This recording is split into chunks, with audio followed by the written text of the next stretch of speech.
All right, welcome everyone, and we are back with another episode of Speakeasy Conspiracy. It's been a while, hasn't it? Things have happened, the new has thrown in, and all kinds of insanity has been going on in the Big Easy as of late. Only most of it the result of our crew here today. Yeah, maybe exaggerating, maybe just some of it. Uh, so That said, before we get into intros, I do want to remind everyone that Speakeasy Conspiracy is set in the Call of Cthulhu system, and as such, it is a game that touches on some very heavy material. If at any point the game becomes too intense for anybody in the audience, feel free to step aside, take a breather, and come back whenever you're ready. Here at our table also have our own tools and techniques to keep everybody safe, and this is a game first and foremost. It's supposed to be fun for everybody involved, player and audience alike. Now, with that little disclaimer out of the way, let's get into our intros and refresh our memory of who everybody is. It has been a solid 2 months since we've seen each other. So, if we could go in overlay order, and if we could start it off with, let's see, who does?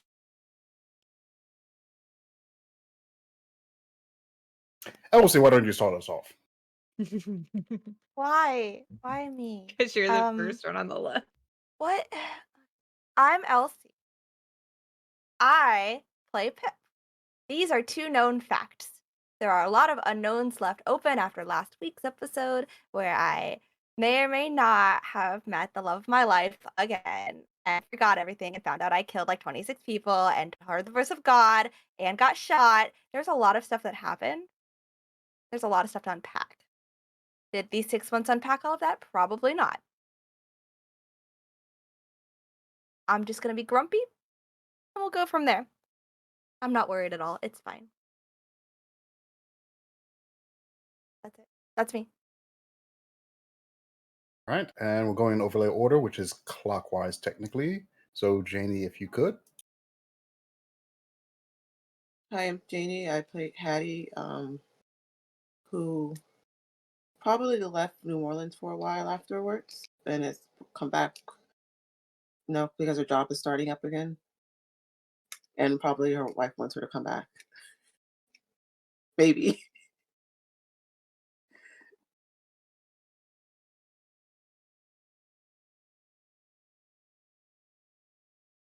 Okay.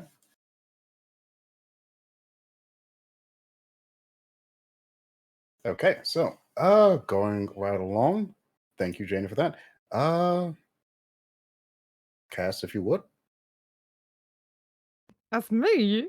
I play Tiffany, who is absolutely not suffering any consequences of any actions she took last session. It's fine. These 6 months have been great. No problems. 10 out of 10 would recommend. Perfect. And last but not least. I'm Kaylee. I play Dot, Dorothy, codename Dorothy Darling. I actually realized I don't know her real last name, only that it's French. But she's been spending the last 6 months trying to help keep order in the city after what happened, and very much missing her wife.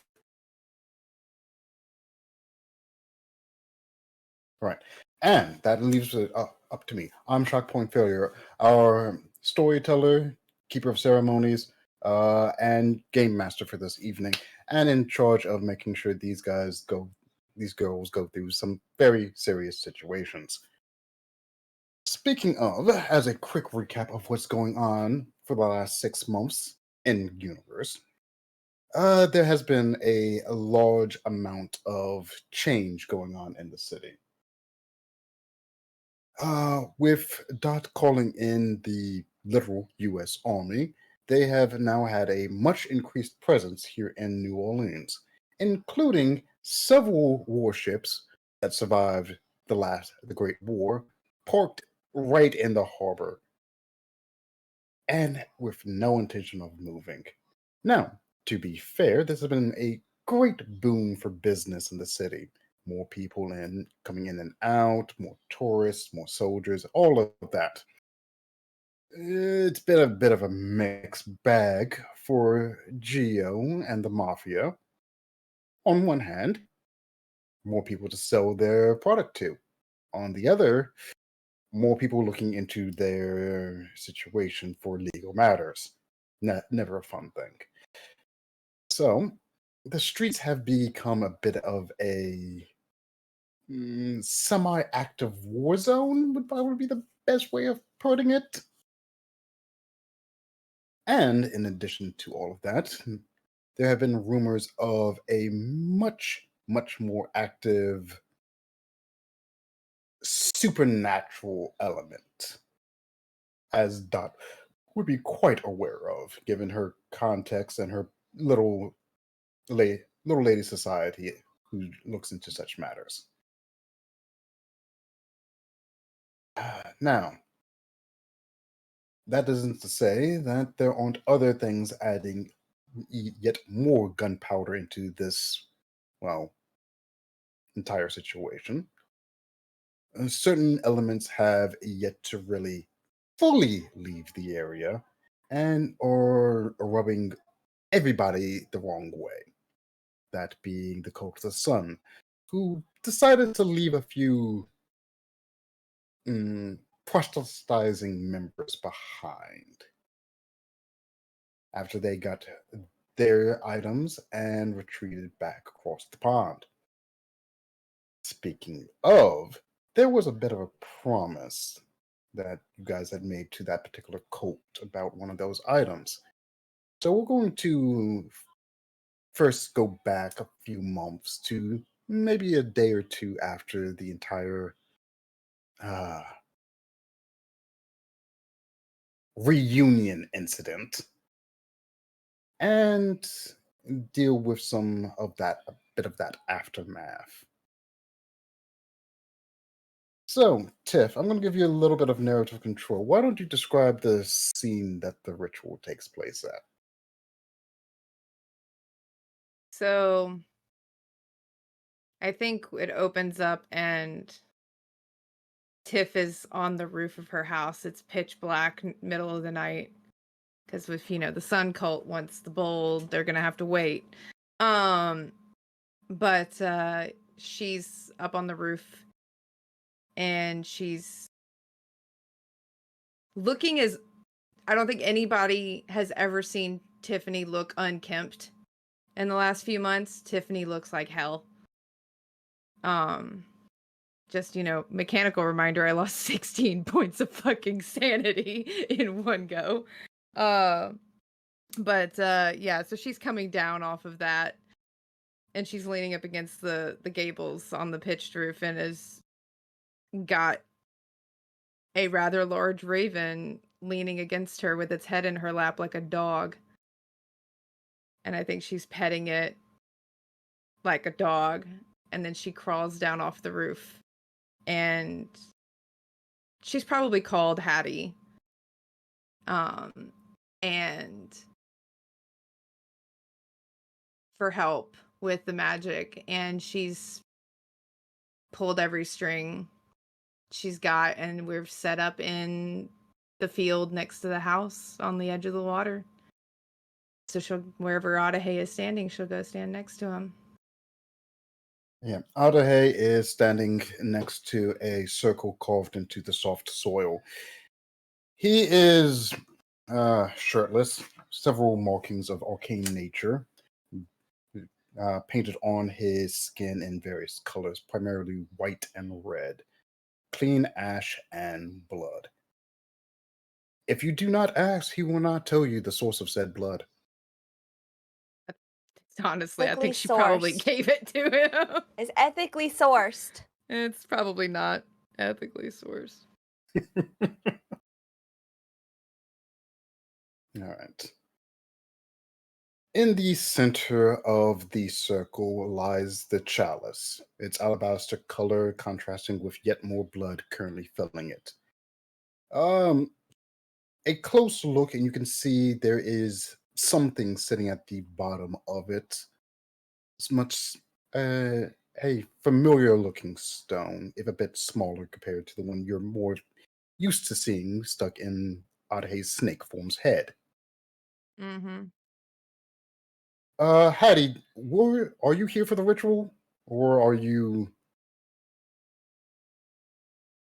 If Tiff called me, I'm there for the ritual. Okay.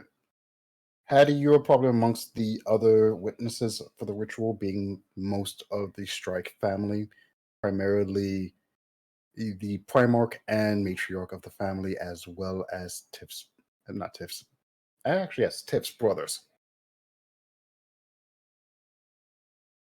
Uh, it is pretty much just early dawn. The sun is just rising, and Adhe does wrap a arm around you, Tiffany, as you stand next to him, holding you close before he gets started on the ritual.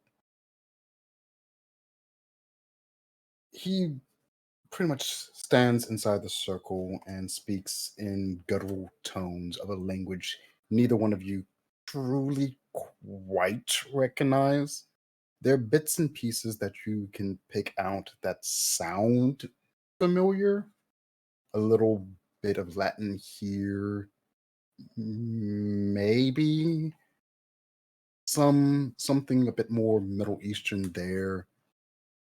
A bit of Cherokee, actually a good bit of Cherokee, if either one of you know how to speak that particular language, is also in the mix, but it is almost entirely utterly incomprehensible to you. There's a moment where the air starts to feel charged and heavy, almost like a storm is about to come. I do have a question for the two of you who are here for this. Are you trying to figure out what he's saying?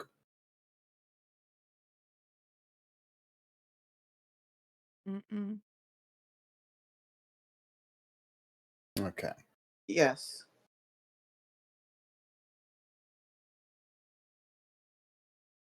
Okay. Hattie, I'm going to ask for an occult check.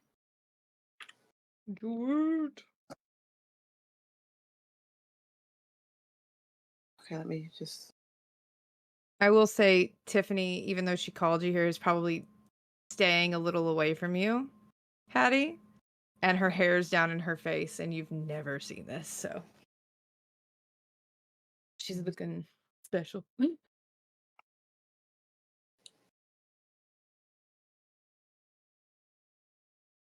Okay. Okay, got 76. And that goes against my what score again? Your occult score. You're trying to roll beneath your occult score.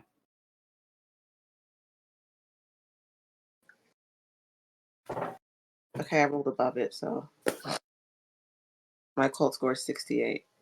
You Oh, so close. unfortunately do not understand it, which is a good thing because that means your sanity doesn't go down. Okay.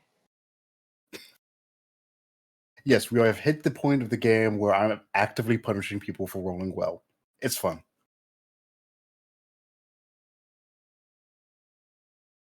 But yes, the chanting goes on for a while. The sun rises further and further into the sky, and it becomes surprisingly warm for a mid-September day.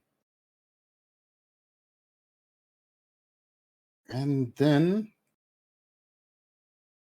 there is a loud clash that you cannot identify the source. It seems to come from both within and from within the circle and all around. And the blood in the vessel disappears into a growing cloud.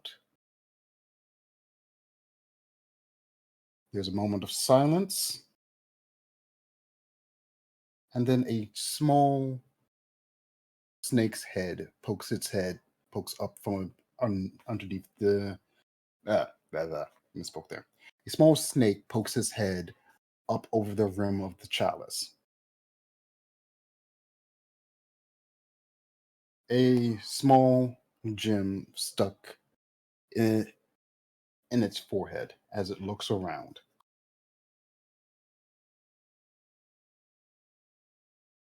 Adahe looks ecstatic, and he waves Tiffany into the circle. I go. As you approach, he takes you by the hand and leads you next to the chalice as he kneels down, beckoning you to do the same. She doesn't kneel down, but she will Hmm? stand there. She doesn't kneel, but she will stand there. All right.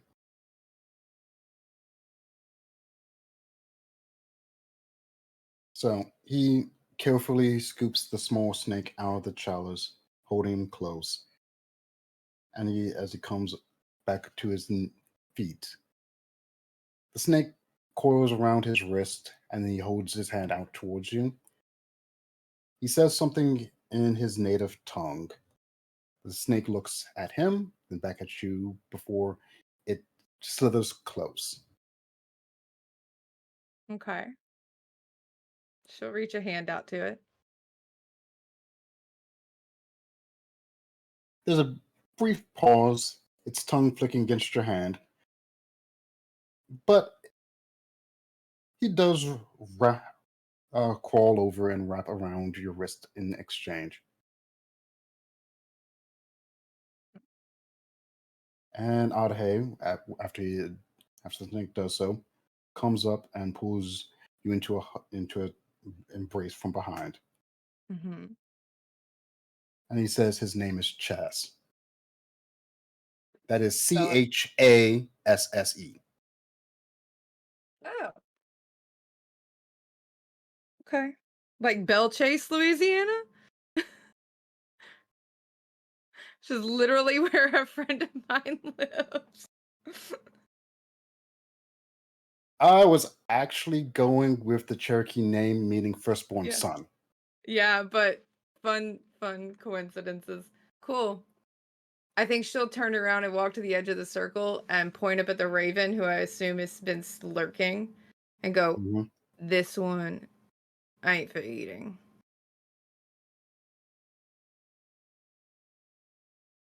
The raven cocks his head, looks at you, gives a weak caw, and flies off. Yeah. So that's that particular incident closed. Adahe has gotten his son back. A few days later, quick question. Pip, where have you been staying for the past few days after the whole incident at the house? I don't think I have a choice in this answer. I'm gonna be real. I wouldn't think about it, but I don't have anywhere to go. So like I'm probably fucking at Tiff's house. And I'm mad No. about it. What do you mean No. Where the fuck did I go? The first night, I would have had Adahe shove your memories back in you. And then, as soon as you were awake from that, I would have let you leave after the ritual with Hattie. And then Not you can go wherever the consensual. hell you want. This is non-consensual memory return. You don't get a fucking choice on this one. What do you mean? They're my memories. Yeah. What if I don't want Adahe stole them them? from you, and I'm making him give them back. So I think probably what happens is you wake up, Tiffany walks in, and looking a little crazy-eyed, and then she looks at you, and you see that her eye has turned a little funky, and she just looks at you and waits for you to talk. What the fuck is wrong with your eye? That's not in character. That's LC talking. What's your eye? So, towards the end of last episode, when Tiffany pulled the most insane plan yet, kind of summoned the spirit of her family's curse. I remember that. Mm-hmm. Yeah, that you wouldn't expect her eye to go a bit wonky after that.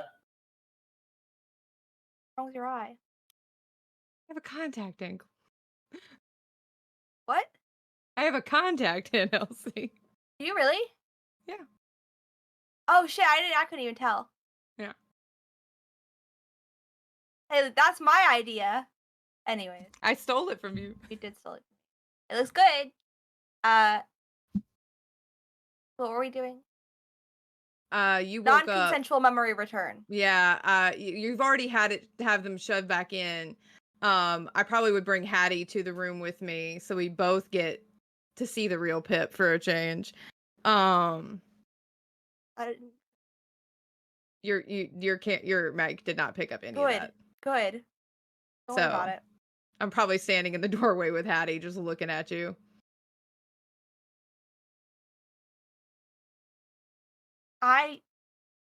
There may be a baby snake wrapped around my neck. I don't know how she would react to this. Elsie for the last 2 months has conveniently forgot recently many times and then remembered many times what that I actually killed 26 people. I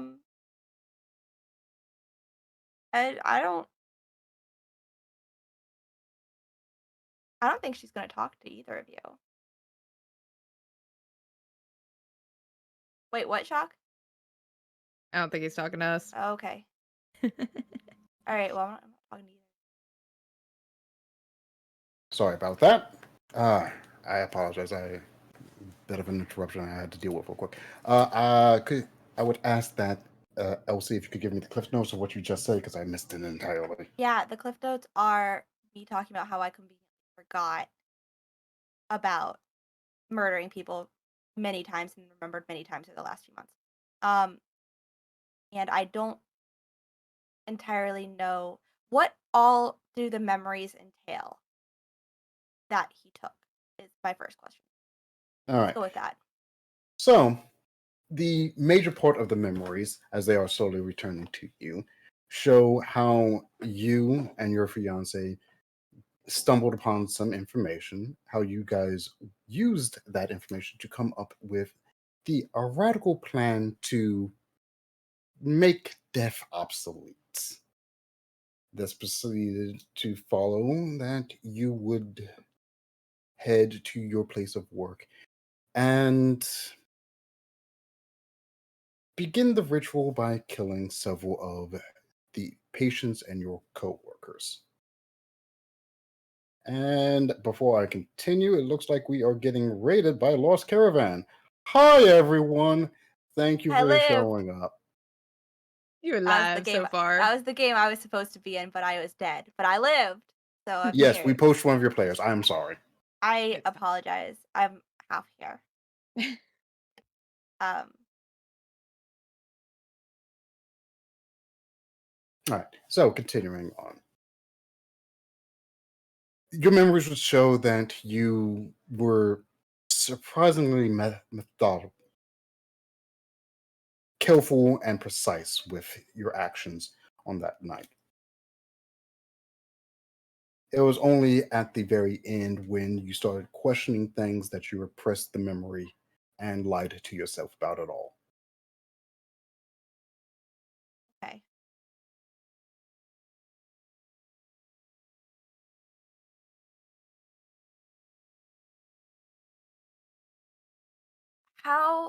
What is the likelihood that these are tampered with? You would have no way of knowing. Okay. Because then there's a definite internal struggle going on. And first of all, there was a fight tooth and nail to even get near her, Tiff. I absolutely get. She wants nothing to do with you anymore after you shot her. After you shot her, and her fiance is now not with her anymore, and she can't fucking do anything about that now because she shot. Why do you think I brought Hattie? She's not gonna talk to Hattie either. She's not gonna talk to anybody. If you thought that Pip was quiet and reserved and internalized everything and just didn't say shit and just very in her head before, it's doubled now because now she's struggling with the internal moral conflict of I took an oath to do no harm. And these memories are telling me I was okay with doing harm to my own patients. And that's on top of everything that she convinced herself she was innocent, and now realizing that she is not, and she did do that, and that everything basically just like circling the drain of gaslighting herself and then coming back full circle and then doing it again. And it's just a repeated spiral, and there's no eye contact. There is no attempt to even initiate conversation, and she will not answer you. That's what that looks like. You're getting like the ice age of cold shoulders, both of you. That was the first 2 days. Oh, no, you wouldn't be there more than a couple days because Tiffany would have absolutely walked in, realized you weren't talking to her, and looked at Hattie and said, "Are you good with taking her back to that house?"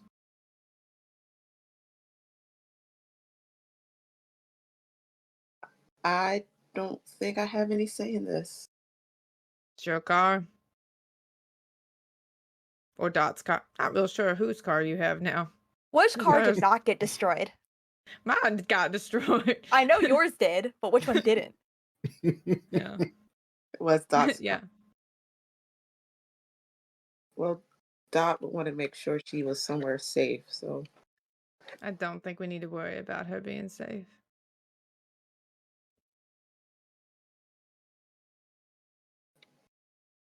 well, I don't think she's going to talk to me. But Miss Pip, what do you have to say about this? Mm-mm. Yeah, she's not going to. Well, either she goes with you or one of my brothers drops her out on the street right in front of a house that got blown up. See what the Army and the Navy think of that. All right, Jay. I'll take her.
soon. Not till I get this figured out. Oh, did stream trap pop off? No, I just hit an ad or something.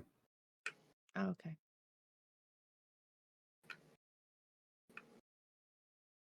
Okay. Oh no, we did lose stream. Stream seems to be working just fine for me. It It's went fro- down for a second. Yeah, it's back up now, but it went away for a second. Weird. Okay. So,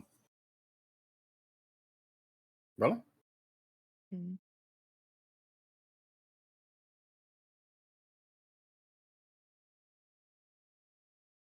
Mm. Okay, yeah, we're good. Yeah, we are good. Yeah.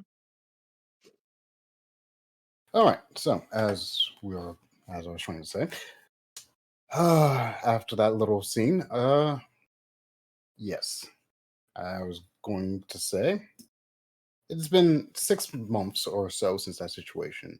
Well, maybe not exactly 6 months. I did say that happened in September.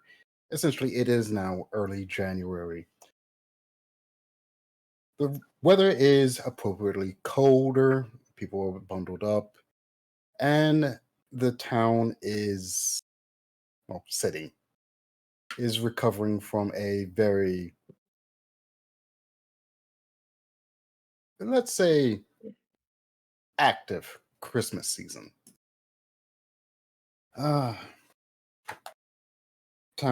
shops are starting to open back up, and the rumor mill has once again turned and moved on from that explosive incident back in September. However, Patty, as you are returning to your offices at the college, who have just now reopened after that entire incident and some heavy renovating and refurbishment, you find a letter sitting on your desk when you walk into your office.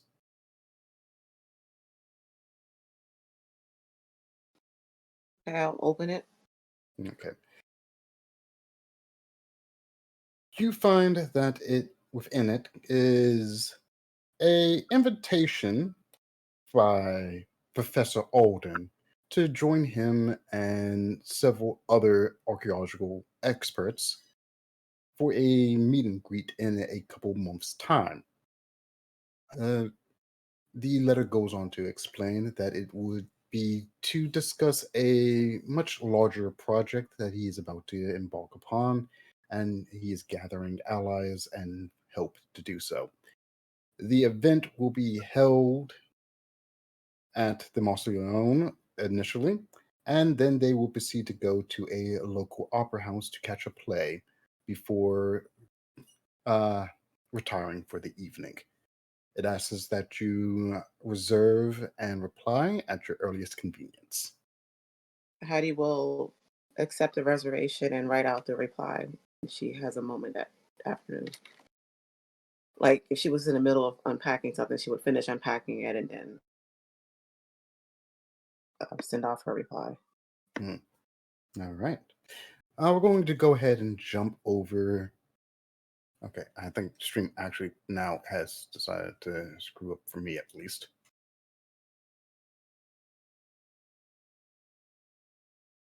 And that is a very unflattering scene that it dropped off on me. But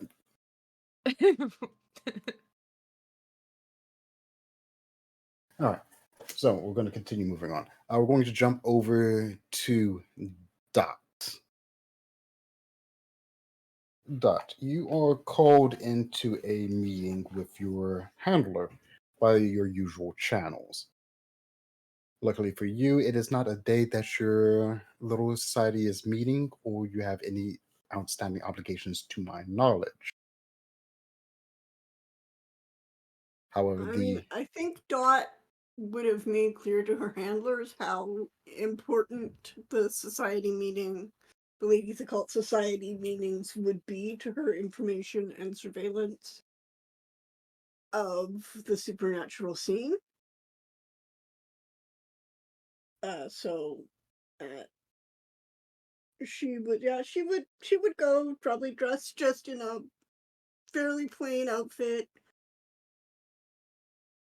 She's tired. She has not also been sleeping well between Hattie being gone for a long time and constantly busy trying to keep up with the new supernatural threats. But she shows up, she's on time, professional dressed. All right. So Gives the code word about the Ferris fashion plates. code words exchanged, and you are ushered into the private meeting room quickly. Your handler is not happy. Her usual dress and attire a bit unkempt, her tight hair a little loose and scraggly. You can tell that your handler's been run ragged these last few months, with the increased presence of not only the more mundane U.S. military, but the particular branch and division of it that is under their direct command. She opens up quickly and without any nonsense. I'll be quick about this.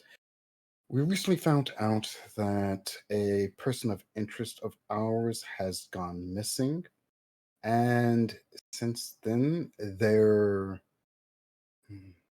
base of operations has become potentially accessible to us.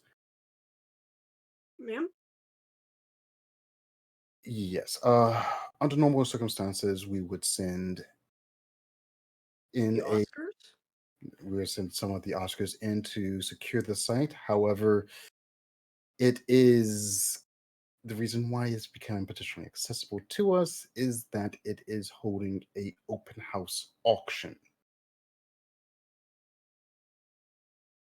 As such, we're asking you to perform a more covert investigation first and see if it can be secured or if it needs, if there is anything of value in there. May I have some discretionary funds if I can? Obviously, the easiest way to procure any items of interest in the location would simply be to bid for them.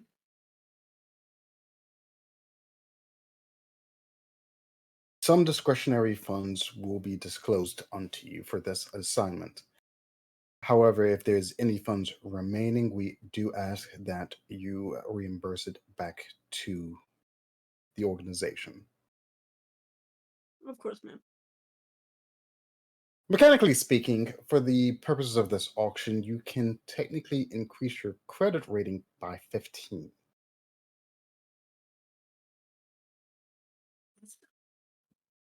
Okay, got it. What date is the open house auction, ma'am? It is a bit of short notice, and I apologize for that, but the auction will be held later on this weekend. Tomorrow, in fact. I see, ma'am. After the tea, then, or at the same time? You know, tomorrow is my society meeting. I believe the open house auction is an all-day affair, so it shouldn't be no problem for you to show up after the tea. Thank you, ma'am.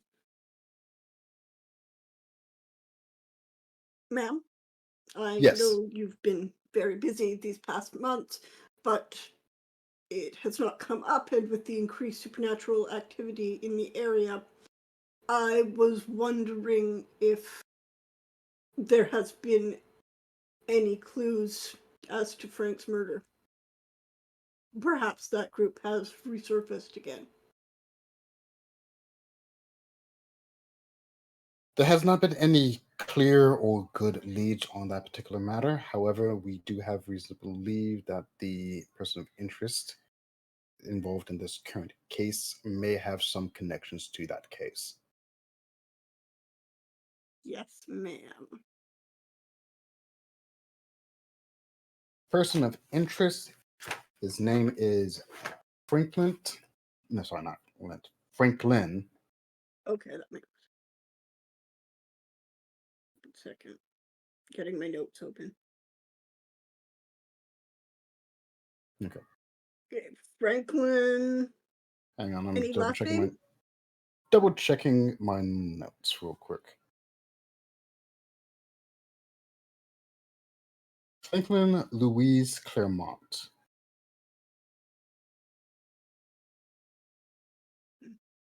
Later. No surviving relatives, last heir of a rather wealthy family who can trace its roots back to before colonial period.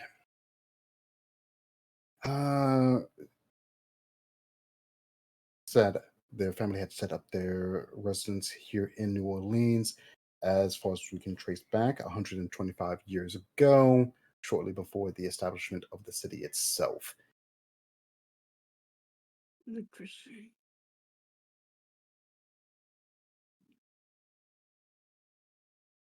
Interesting. Dot would say that aloud. She would say, they came here before the city was established. Shortly after, actually. Oh, really after. Excellent. That makes a little more sense, man. They were originally of New England descent, and before then, the family can be traced back to England itself. It is a very old, very wealthy family, and as the last heir, his entire fortune has essentially been claimed and dispersed. However, his physical assets are still up for grabs. We suspect that observation has shown that he has had a lot of dealings with the occult, and several artifacts may be up for auction. In addition to investigating the grounds, we do ask that you use the discretionary funds as well as your own discernment to acquire any potential artifacts and other items of interest. Yes, ma'am. That sounds much in my wheelhouse, ma'am. Thank you. Mm-hmm. If the deed to the property itself, however, becomes a option of the auction, it is imperative that you acquire it. We will reimburse you any and all funds necessary for that after the purchase has been confirmed.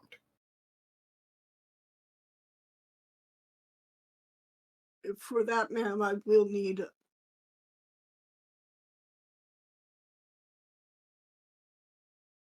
perhaps I have a wealthy relative who recently passed away. We can make the paperwork reflect that if necessary, yes. Thank you, ma'am. My neighbors are a bit on edge.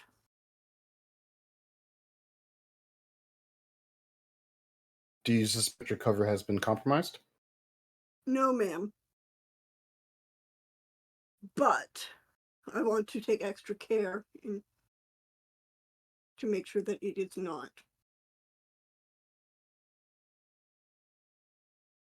See.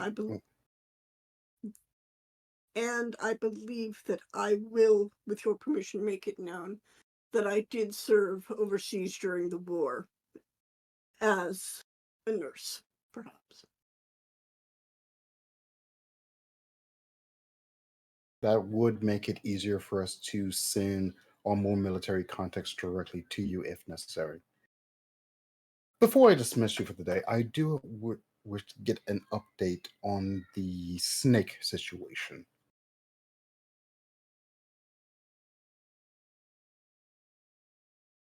As I have said, ma'am, since my cover was compromised with Tiffany Streich, I have been somewhat isolated from that. My information has come through secondhand through Dr. Jackson.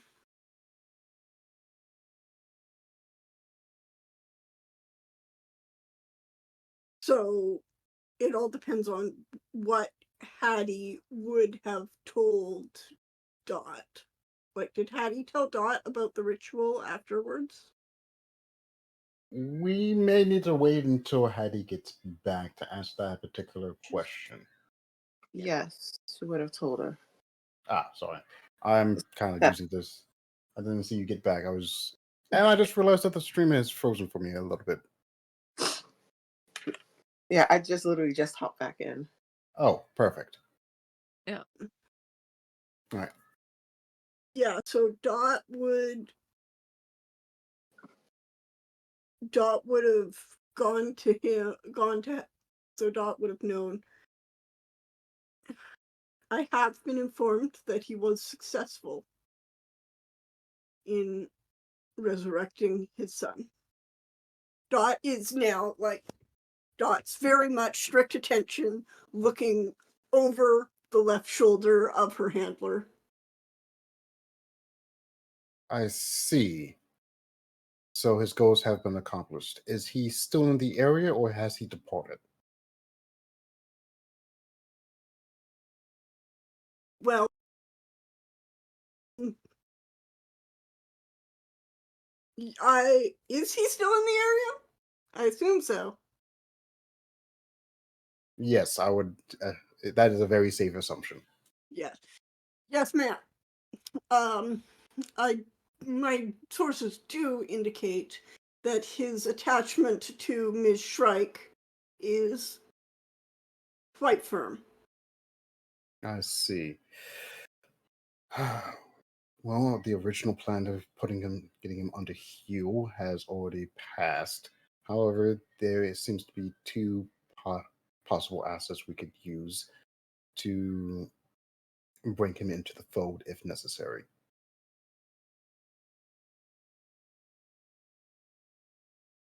That being said, is there any possibility of reconciliation between you and the Streich family? I hope so, but given the nature of their criminal enterprises, they do not have a great deal of trust for any member of the US government. Perhaps I did inform you of the Raven. You And have. if their knowledge of curses and the occult is quite extensive, perhaps if there was an asset I could offer them.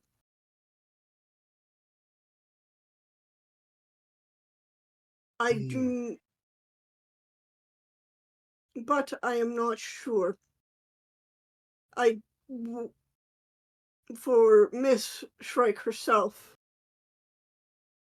I can work with her, but I do not think we will ever trust each other, ma'am. Not fully. But I believe that we can trust her to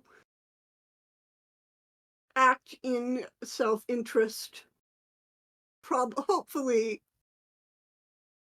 enlightened self-interest. She's not a stupid woman, ma'am. She's quite intelligent and capable and ruthless. But she does not see the long-term benefits of an alliance.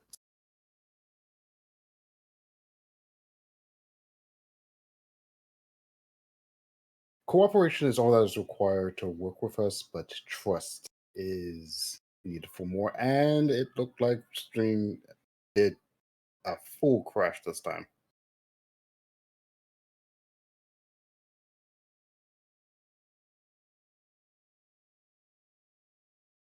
Or was it just me? No, it popped off and then went to an ad when I refreshed and is back up. Twitch, why you be like this? Why? I Rude. didn't do it. Okay. All right. Yeah. No, I actually have a great deal of respect for Miss Streich. I believe she may be, given her brothers and her family situation, I believe she may be more receptive to contact from a male or an older female agent.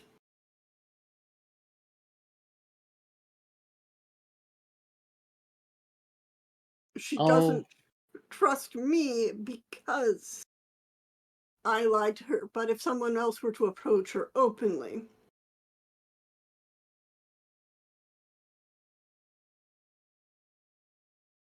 I'll see what I can arrange. thank you, ma'am. All right. And you're dismissed. Thank you, ma'am. Dot, like, yeah, she bustles. She bustles out.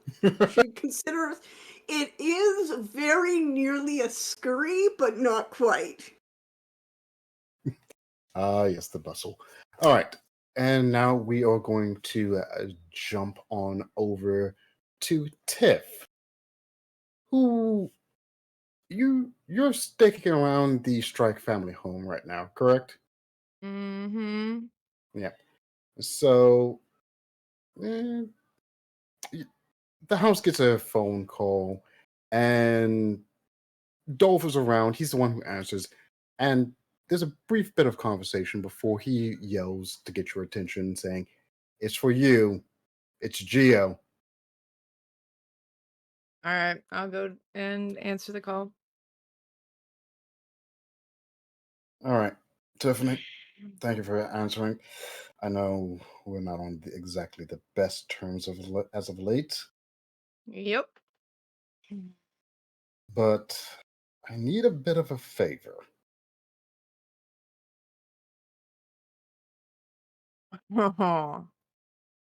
Last time you needed a favor, Geo, I ended up nearly eaten by a giant snake. But since then, you've been repeatedly eaten No, by shut up. giant- Don't. I made the joke in my head. I was being Sorry. good, Kaylee. I was I- trying to be good. I've corrupted you. We were doing so well this time, guys. We were doing so It well wasn't with our me. return. It wasn't me. We're not horny on Maine, and you I know mean, I what? am, but okay, again, for the record, chat, I'm Ace. They've corrupted me. I'm not 100%. saying we are not horny on Maine. I was saying actively. was being We so do. good. Sometimes we have, guys. Sometimes we have thoughts in our head, and I kept it in and my we head. don't have to say them out loud. And we were doing so well with that. And now what happened? Have we Kaylee? ever done that? You shut up, Sin. I see you. Anyways, continue. Okay. Yes, and ever since that, weird things have been happening around the city at a very alarmingly increasing rate. But it is, as far as I can tell, very, very unlikely that you will meet any more giant snakes on this You particular would be favor. surprised.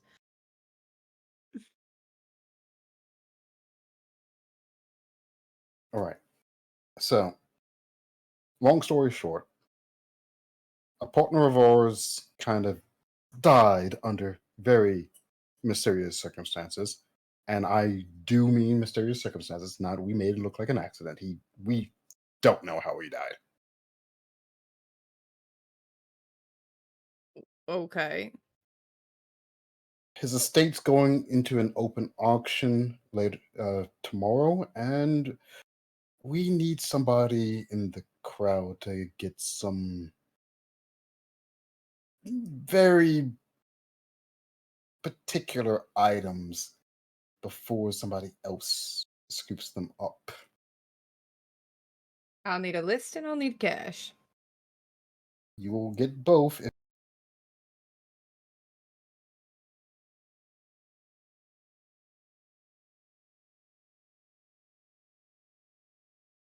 Yeah, Frank is dead. What makes it worse is we had 4 of our guys on his grounds. As far as we can tell, the man just croaked in his sleep. The man was. I could have sworn he would have outlived me. I mean, he was a crotchety old bastard. Sure.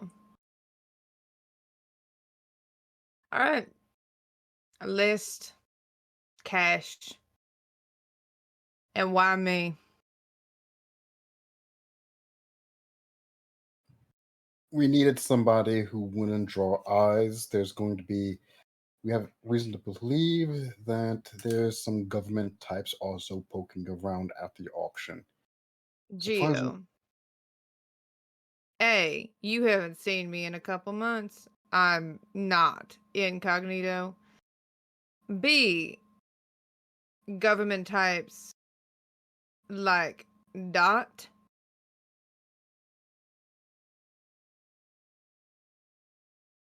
Yes, like Dot. Right.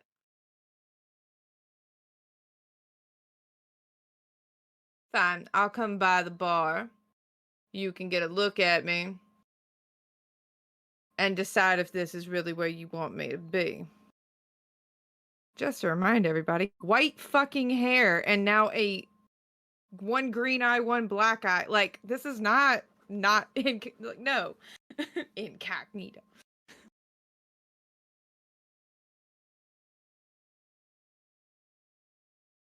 All right.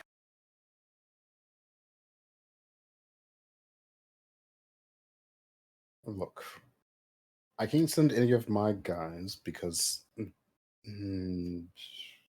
most of them are out doing some runs out of town or dealing with the jarheads on the boat. Mm-hmm. So I'm asking you because I thought that you would be a bit less conspicuous as you're a local who's known to have some access to money. That's fair. All right, I'll come by the bar, get my list. All right. Thank you. I'm sure all of our conversations are being listened to, by the way.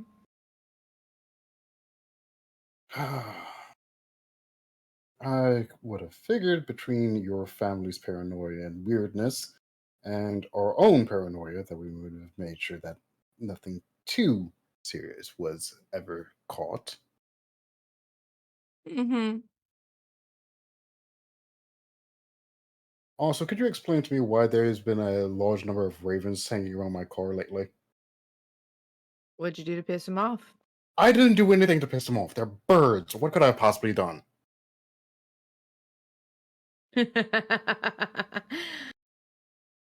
Leave some steak out for him. They'll be fine. Hope this shit on his car. Steak. Yeah. Steak, peanuts. Talk to him. They'll be nicer to you.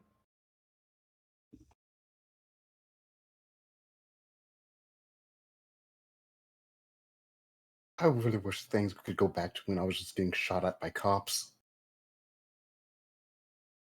Not my fault. You made friends with my family and then sent me after a fucking giant snake. I didn't know about the giant snake. Giant snake. A giant steak.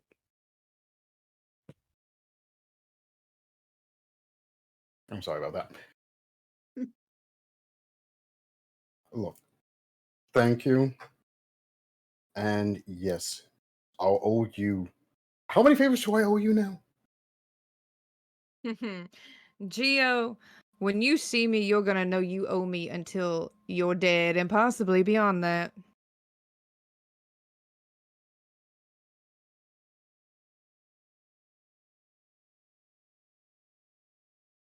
You know, it's getting to the point that I'm not surprised. Wouldn't be surprised if you could collect after I died. Oh, I could. I learned a few things. By the way, you seen Penelope? Last time I heard anything about Penelope was a couple weeks back. She's been doing all right, but it's been getting harder and harder to keep an eye on her. She with that, what was his name? Timmy? Not to my knowledge. You know where he is? Man's a ghost since the house blew up. Good. I hope it fucking hurt.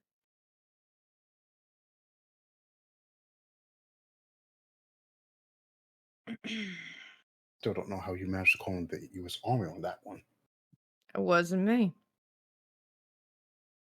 You said government type. Sue's the only real government type we know. Fair enough. All right. Well, then I'm going to let you go. I believe you have a very busy day. And out of character, Knox stole one of my dice. Let him cook! My children have been banished from my office for this exact reason today. Okay. So, the stage has been set. What is everybody doing?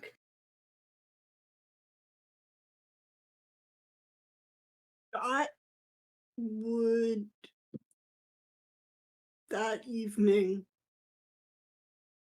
go and pick Hattie up from work like she normally does when she's working.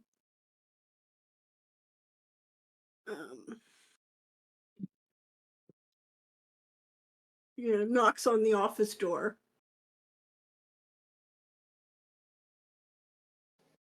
Hattie has it.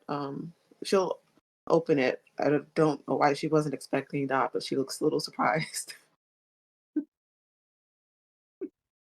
Dot just smiles, says, "May I come in?" Yes, Dr. Jackson. Yes, please come in, Miss Dot. She comes in, she closes the door, takes a look, make sure, the windows are probably covered, takes Hattie into her arms and just gives her the deepest kiss. Please don't leave for so long. I don't just mean today, obviously. Do you have plans for tomorrow after the tea? Let me check my calendar. I don't think she has any plans. What? I have an assignment at an auction. Want to come? Yes. Where is the auction? Do you know the Claremonts? All right. And I won't leave again. I just had some stuff to work through. Of course. Of course. Are you ready to come home now, or should I? No, I'll come home. I'm sorry I left like that. No, it's fine. As long as I got to see you for Christmas anyway. I'll always be home for Christmas. You promise? Promise. She presses her forehead against Hattie's and just stays there for a moment.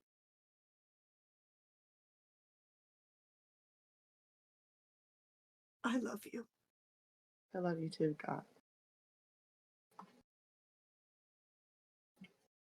I made cookies. Let's go home. Yeah. When Hattie came home, she would have found Like, Dot was 100% putting any nervous energy out. I've been trying to figure this out like the whole time I've been sitting here. Hattie would have dropped Pip off wherever seemed like Pip wanted to go. Okay, cool. I'm homeless. Okay. No, it's okay. I can't go to church anymore because now I'm scared of church. Is there like a hotel that you could have dropped Pip off at and paid some of the time? I mean, Because she would have done. I mean, she wouldn't want to have leave Pip on the streets. Pip could go back to the YMCA. That's where she was staying before, or she stayed wherever Tiff gave her a place. Where could Hattie have taken? YMCA did exist. Fair enough. I looked it up because I had that planned out before. I needed a place where she lived before all of this, so I picked that. Well, it seemed like she would be okay and not like. Yeah, she'll be fine. Would have given her some money or something at least, because she just can't abandon a woman. That's really sweet. She would take your money, 100%. Still mad at you, but she'll take it. Less mad now. Okay, you won't see her And for a while. and by mad, I mean like she's pouting. Like literally, this is the biggest baby right now. So I guess there. Oh wait, no. How many days have passed? It's been 6 months. She did library digging over the last few months, trying to figure out if she could retrace the steps and information on whatever it was she and Timothy had looked into and gotten into, and like why, like what it was. I mean, that is all well and good. So, with that, I am going to ask that you. All right, let's first make this a two-part check. First, give me a library use check. Gotta open my character sheet. Yes, this system even has a skill expressly for the use of libraries. Okay. Because if I'm not mistaken, the Dewey Decimal System wasn't fully installed at this particular point in time. Who let me not put any points in library? Or at least not many. Okay. No. I mean, it's a base of 20%, so That's a 72. That's about right. all right. We're going to continue on. However, the occult check I'm going to ask you to do now is going to be at your 5th score.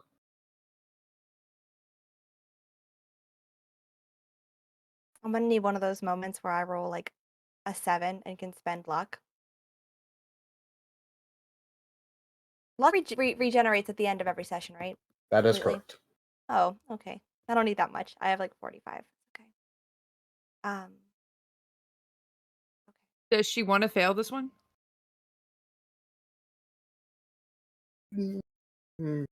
Maybe. If she wants to preserve her sanity. That's a 19, so I'm gonna spend luck to get it down to 3, which is my 5th. So that's 16 points of luck. What's 45 minus 16? That's 29. Mm-hmm. Okay. Hey, LC, Yeah. you got a D8? Yeah, hold on. Yo! Let's go. She's growing up. Okay, yeah, I got a D8. Give me a D8 real quick. 7. Right. Let me go back to the sanity rules. What is the amount that triggers it again? Because you just lost 7 sanity. What the fuck? Shock, no! That's why I asked if you wanted to fail this one.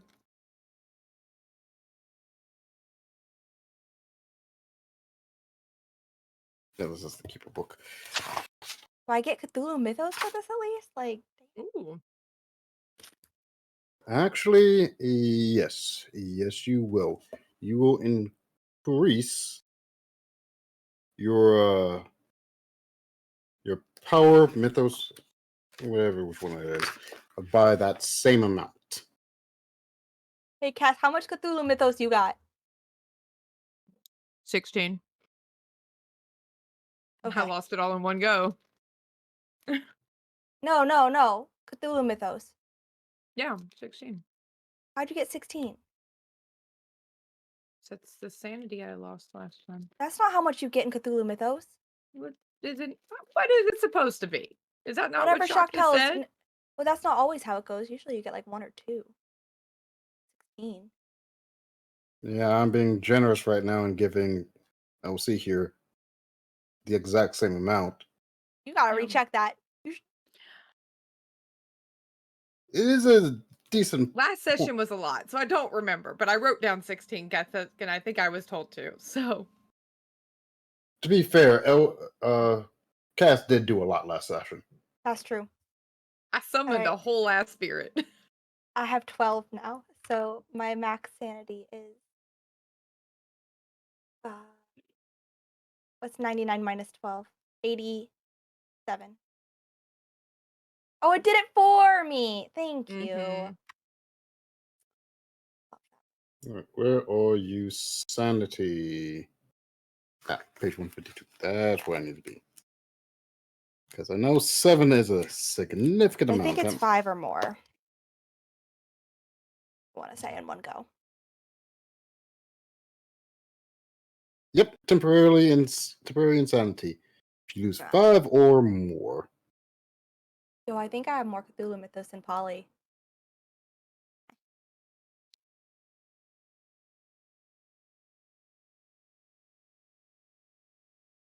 Okay, so if you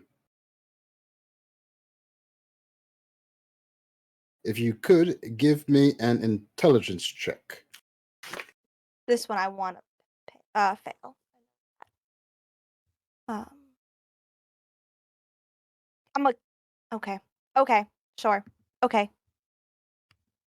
13. That's not 5 passed. Great. Okay.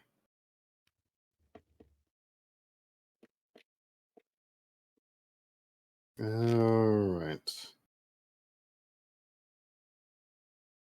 So, give me a D10.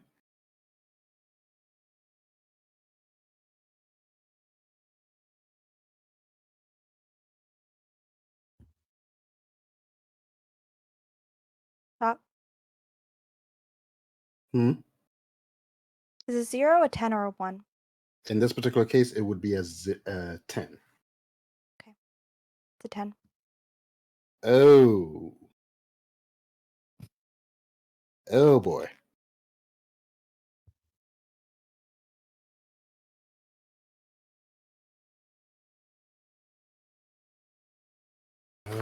Hmm.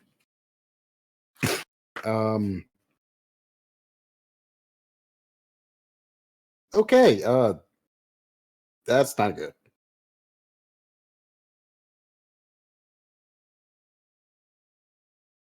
Give me How a did I get- D100. Why? Why won't you tell me what I'm rolling? Making such good choices. So that first roll was to see what type of this is for Can I- time. Okay. 3. For the next in-game 3 hours, you are going to be suffering ankylophobia. I don't know what that is. Fear of English. Yeah. Anglophobia. Okay. The fear of England or English culture. Okay. So that's Wait. nobody. No, that's everybody. That's That doesn't count.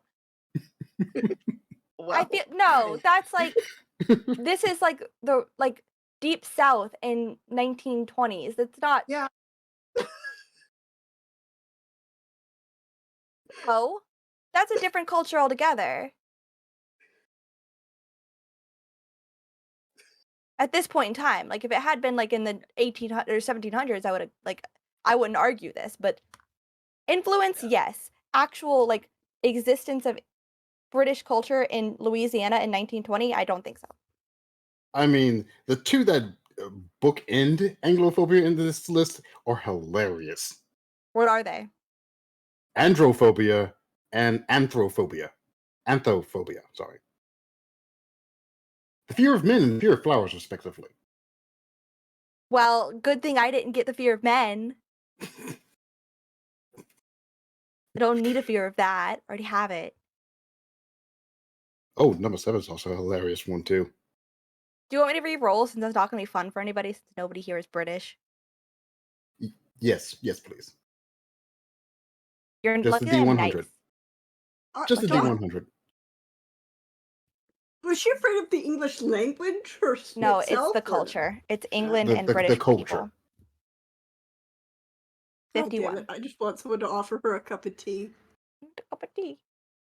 Oh, I apologize. I was looking at the list of simple phobias, not the simple mania. This is a completely different list here. That makes more sense. Okay, Oh, yeah. that makes a lot more sense. All right. So you said the second one was a 51? Well, what was 10 on the mania first? I was going to see what the other one was and tell you both to see if you wanted it, which one you wanted. Oh, 51, yeah. I just wanted to We're go going to to the go with library. 10. What was 51? Shock? Compulsion with nudity. Oh, yeah, no, go with what's 10?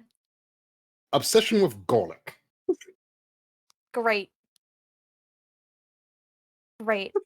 Okay. Vampires it is. Maybe, you know what? I think Adahe is repulsed by garlic. That's what it is. You killed Tiff. I hope you're happy. God told me that Adahe doesn't like garlic. So God whispered in my ear.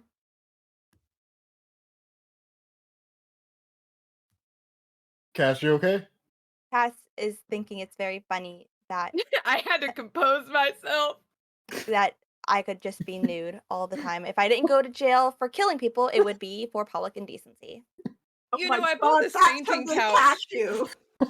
I bought this fainting couch last month because it was going to be cute in my office. I have used it so many times.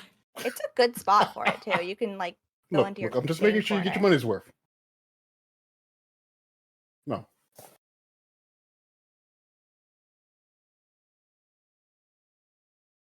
Oh, there's... Knows nothing about the occult. Even if I have a 15 in occult and now like a 12 in Cthulhu Mythos, that doesn't mean she's good at applying it. Yeah, if you excuse me and Cass, I believe we're going to go into the corner and die of laughter. I'm glad that you find she doesn't think this is a laughing matter. This is serious. Okay. All right. So, after your foray into the library, where you got your obsession with garlic, you proceed to go to the markets and stockpile some garlic. It's in my pockets now. I mean, it's garlic. In New Orleans, it's so cheaper than water. Yeah. I used the money Hattie gave me. All right. So, getting a decent pockets full of garlic cloves, not an issue. However, in your shopping, you easily overhear some people talking about how Old Man Claremont finally kicked the bucket and his estate's going into auction. Has some very fine stuff. There's some mentions about how kind of a weird guy he was, and some of his collection might have been a bit odd, but might resell for a good bit if you get lucky. Okay. Where is Things it? like- Did they say where it was? Give me a listen check.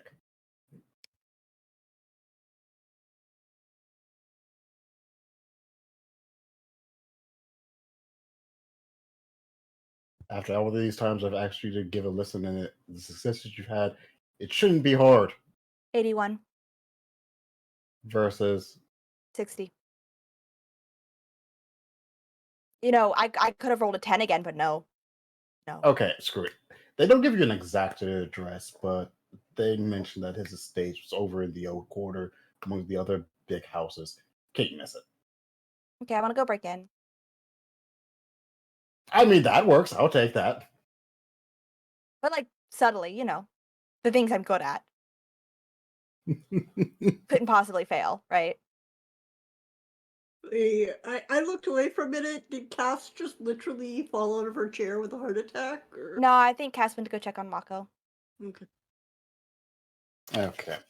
So, you're going to try and sneak your way into the Claremont estate. Mm-hmm. Okay.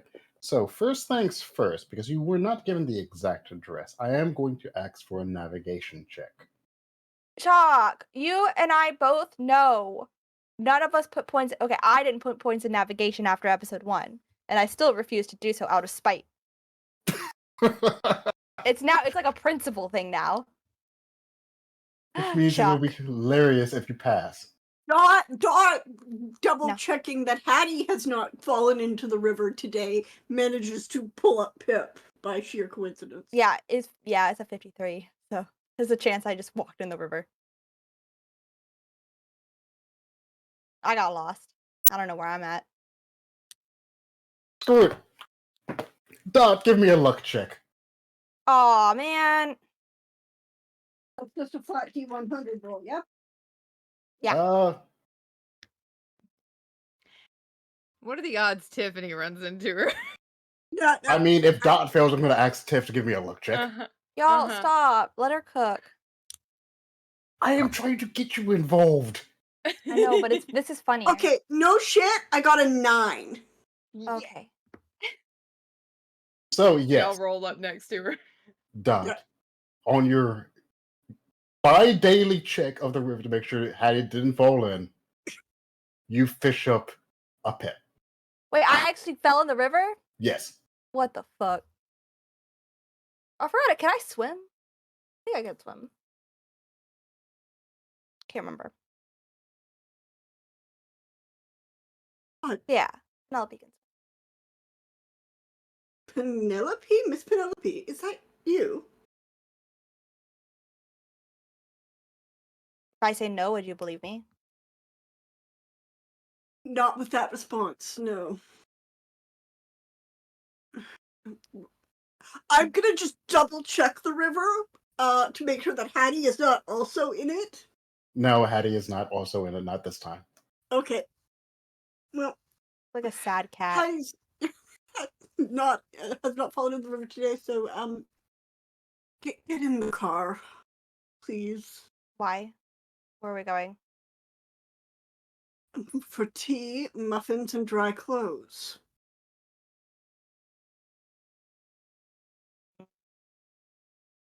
Oh no, I offered her tea! It's okay. I'm manic. I'm not phobic. And we already established I was looking at the wrong page. I was looking at phobias when I should have been looking at manias. In my defense, they are right next to each other. That's fair. God. Okay. Auction to prepare for, please. If you would like me to throw you back and let you drown. I can swim. Don't much like being soaking wet in the middle of January, though. Alright, come on. Fine. But I just want the clothes and then I'm out. She has, again, because Hattie has probably fallen into the river multiple times in the course of their acquaintance, Dot would have some towels in the car. So she would just give Pip a towel and let her in. I am now an angry, sad cat. Wet cat. Also, again, for Hattie, she has muffins in her purse. She started to do it to see if she could, and Hattie has reinforced this behavior.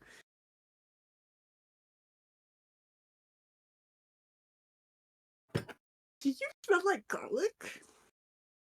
No.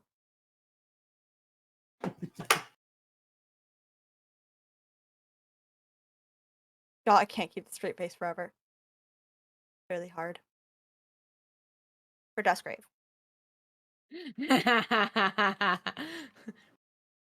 I can just be really annoying throughout the day. Oh, you can we're see me back. And be grumpy. Oh, Okay. sorry. That works. Oh, maybe. Thanks.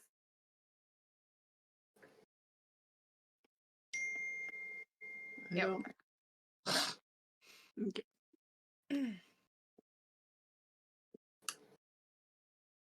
Okay. Back or Yeah, we're back. For okay. real? Should we maybe take a break? Yeah. I'm considering we should take a break. Let Twitch get its shit together. Figure Yeah. I was going to say Hattie was home, it Yeah. out. but Dot's like I'll do Dot's it like, after. I went to check the river and just because I knew you'd gone for a walk. I went fishing and you'll never guess what I caught. And then it's just Pip, like, storming through the house. I hate this fucking family. Hattie is going to look kind of surprised, and she's got a lizard in her hands, and she's just going to leave the house to go around the back. With a lizard? Yeah, Live What kind? or a dead lizard? live. What kind? It's a small one. I didn't look up what kind she would have to have. You'll ever, like, tap the lizard on the nose and make it open its mouth and you put it in your ear like an earring? Or is that just me as a feral child? Yeah, I cast you. Probably did it. I'm picturing Pip doing this to Hattie. Like rushing Yeah. up, seeing the lizard, and putting it on Hattie's ear. Okay, so Stop it. before she leaves, she's just kind of surprised. And then she just, she won't run out to the back. She's just going to go to the basement or something. No basements in New Orleans. Oh, right. No basements. Is she going to the spy Attic. room? There's an attic. The attic. She's just going to go to the attic. Oh, okay. The regular attic, right? Yeah. Okay. As opposed to, The spy room. The priest hole. yeah, but that's not Dustin. an attic. Dustin's No. special space. That's Yeah, special. Yeah, they're You gotta let them love you more. Tender hearts will always fight. All right. It looks like we are in fact back. Welcome back, everyone. And it looks like our tech situation might hopefully be corrected. We'll see. If it has been, it's going to be very annoying for our tech on call. So here's hoping. All right. We had left off with the Dot returning home with a drenched Pip and Hattie going to do something with a reptile. Yeah, Hattie's just going to just try to exit her scene. So Dot and Pip Pip came out of the river, so she's just going to let them deal with that.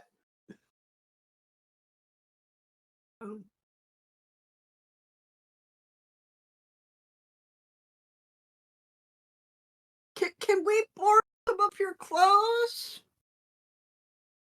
Yes.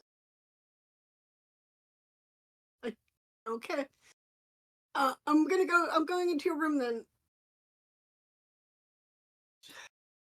She puts another couple towels down on the couch in the sitting room. And have a seat. I'll put the tea on and get you some dry things. I don't sit down. Do you leave the room? Yes. Okay, I'm gonna go to Dustin's room and see if he left anything behind.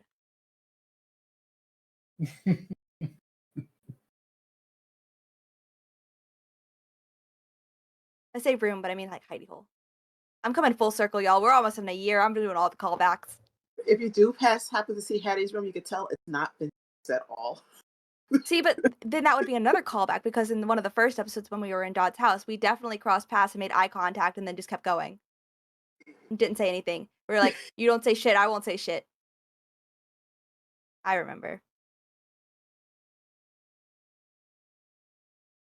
All right. So, if you Which is don't, funny because she would actually like have to cross behind or in front of Dot to get to the priest hole. The way the house is laid out. Because Dot's going upstairs. Because I thought you were going to put tea on. No, I was going to get dry clothes. But then you said you'll put tea on. I would put tea on, but first I'm going to get the dry clothes. So we're just all passing each other and not Yeah. acknowledging. Yeah. Dot just says, I will put the dry clothes in the... How do you know if you saw me? I'm very quiet. All right. all right, let's play this out. Let's play this out. Indulge with Opposed shock. checks. Okay. So, whoever has the highest number of successes wins. It's going to be Penelope's stealth versus Dot listen. Okay. 17. That's my half score. Below it. Almost below my 5th. All right, so that's 2 successes on the front of Penelope.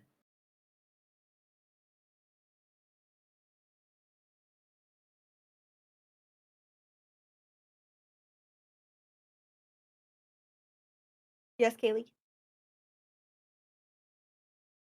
You're muted. Sorry, I got 30, which is my half.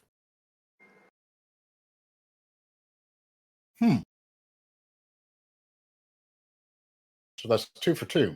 Mm-hmm. You roll again. We're going to make this simple. Both of you give me a D10. Whoever rolls the lowest wins. 2. What? What?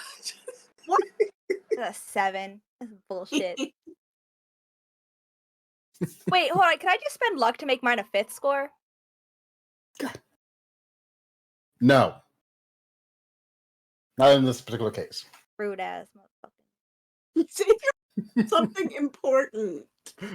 You're right. You're right.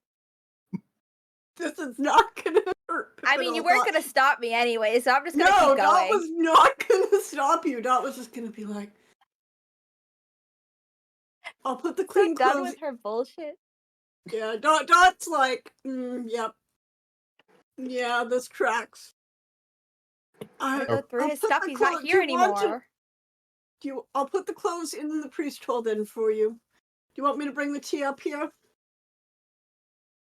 No response. All right. Now, before I ask for Pip's next check, I have a question for Dot.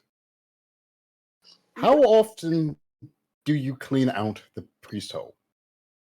She would What have a cleaned sentence. out immediately after he left, and then she would go in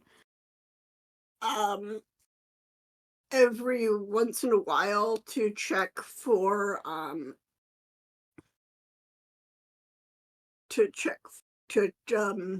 just dusting and cleaning.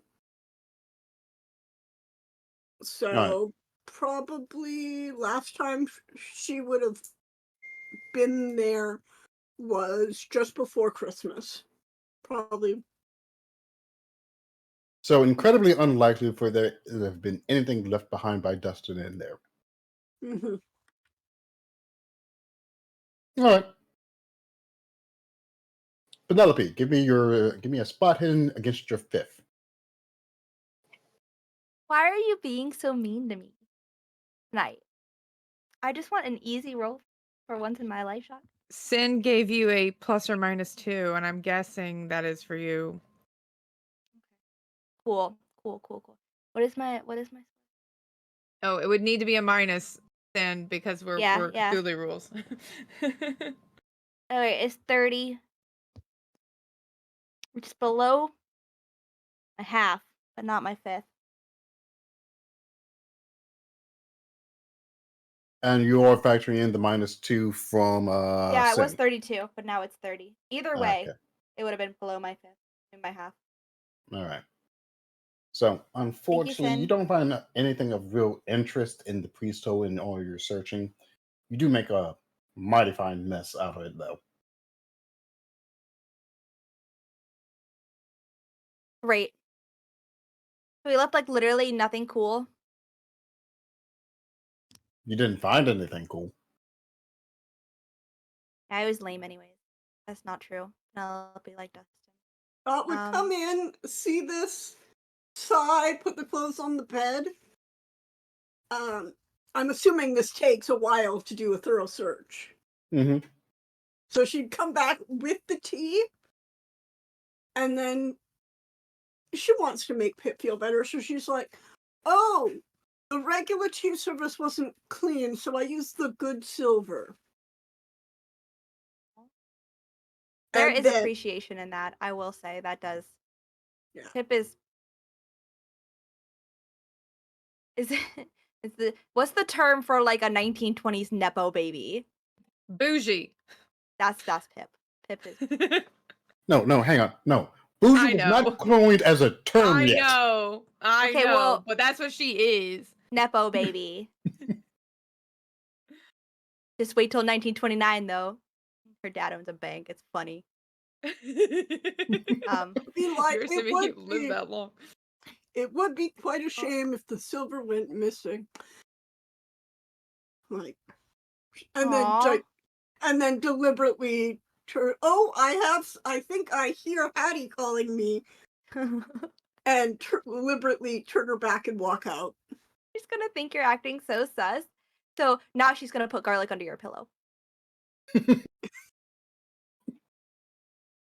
I'm The leaning garlic into this strikes back. manic stuff. I don't know what. I'm sorry, y'all. I'm not being silly. I'm just leaning into the manic stuff. I swear.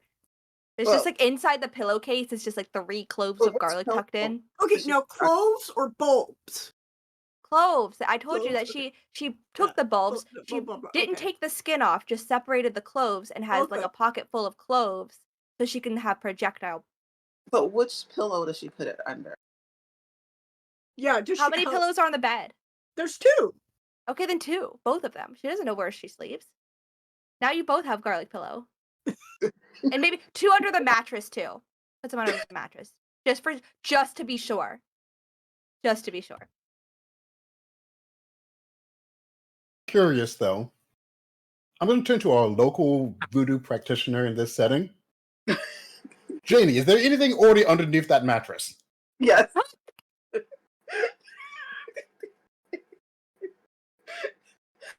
Probably would She reinforce tears the priest hole apart, looking for something, and then finds it under the mattress. What do I find?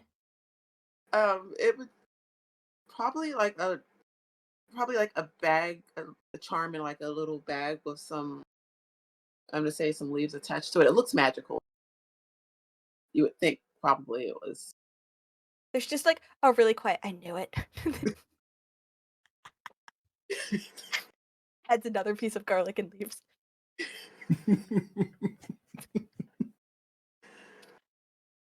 So glad this wasn't nudity. This is much funner.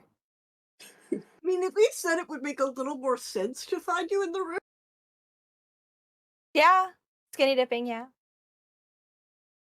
In January. Oh my god. Look, people swim across the channel all the time. In January. Yeah. Crazy people. What is the average temperature of New Orleans in January? Depends. I would, off the bat, I'd say like at least 50 degrees. Yeah. That's like shit, I don't even know what that is in Celsius. I'll Google it. It's like 15 degrees Celsius or something. Oh my god, that's so warm. No, Yeah. no, I'm wrong. That's wrong. I did math wrong. Okay. Okay, so It's closer to 10.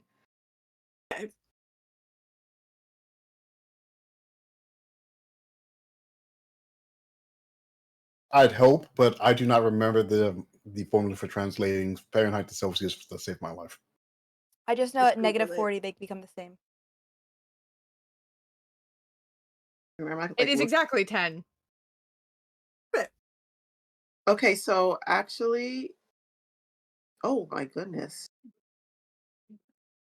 it would have been 18 degrees, January 7th, 1994. Fahrenheit or Celsius? Fahrenheit. That was the lowest temperature in 1924 in New Orleans. And that was on what day? January 7th. It was, It gets cold in New Orleans. yeah, wow. Fair enough. So it's January 7th or January 6th? Well, in- January 6th, the lowest daily high was 34 degrees. So it was cold in January. A 6th. cold front hit, yeah. Yeah. Like this weekend, this year. Weird Okay. how things repeat. So then Dot would definitely hurry up with the tea and probably bring like some warmed up muffins and just kind of leave them in the priest hole. Not in the preschool anymore. Left. But Yeah, Go back. I'm She didn't know gonna- that. They're just there now. I'm going to send you guys a screenshot of the temperatures just because this is funny. they get weird, don't they? It's a literal cold front during this week in 1920. Yo! That's hysterical. Like it was warm before then. Okay, well then I think she might go looking for Pip if she wasn't in the priest hole. Like, Miss Penelope. Miss Penelope. I'm just gonna show up. Hattie, have you seen I'm Penelope? just there. Hmm? I'm just there. You're just there. You know that gift from the office? That's me. I just show up. Would you like a hot bath? It's very cold out.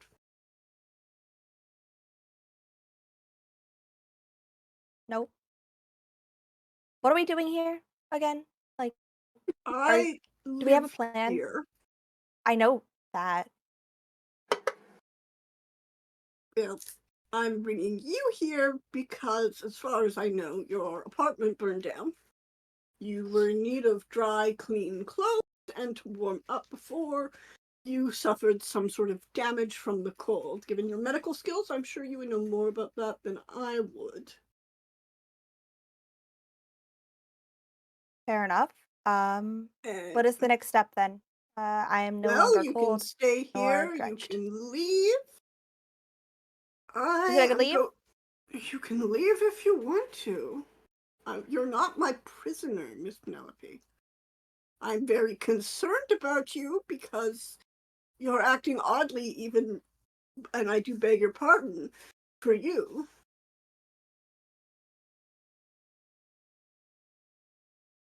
Okay. But I'm not going to hold you here. Tomorrow I have an auction I need to go to. Where? What? Claremont. You know them? No.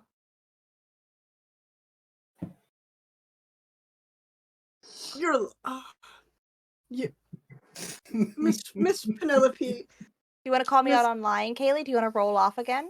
No, but she's gonna. I think Dot's gonna say, I am a professional liar, Miss Penelope. Please get better at it. It's I want to roll if you're gonna try and see if I'm lying or not. Deception is like also what I built this character for.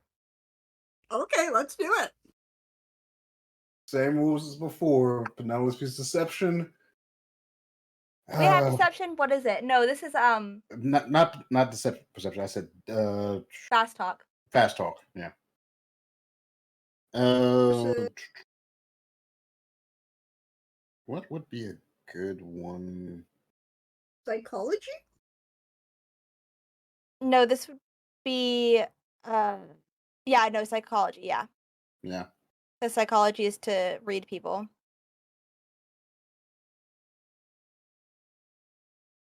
All right. I'm getting my special dice for this.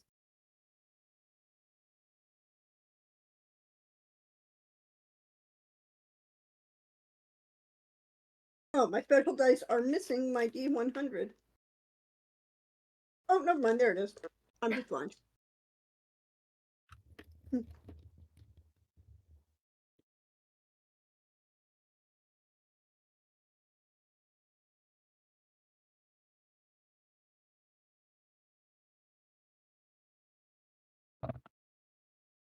Ah,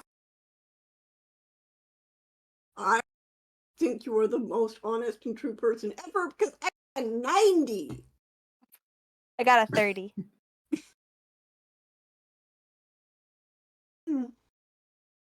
That probably still won't look at me. She's like, probably. Well then. Rich old family.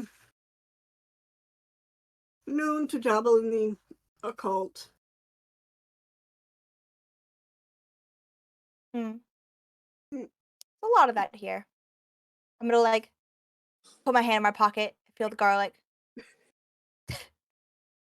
Think they could use some cleansing. I don't say that out loud. In my head. Okay. Claremont. Occult auction when? Tomorrow? Yes. Okay. Thank you for the tea. And the clothes. Well, they are Hattie's clothes, but you're welcome. Are you sure you don't? You're still soaked to the bone. No. I've seen worse. Is she? Don't worry. Like, this isn't a rule here. Her hair is probably wet. She changed. Yeah. Definitely seen worse. Definitely almost died 2 years ago in the wilderness. Wouldn't it be 3 years from now? Oh shit, you're right. This is like the other day when someone said that's 3 years from, or I said that's 3 years from me being 33, and someone said no, you're turning 31 next month. Yeah, she's 3 years. Okay.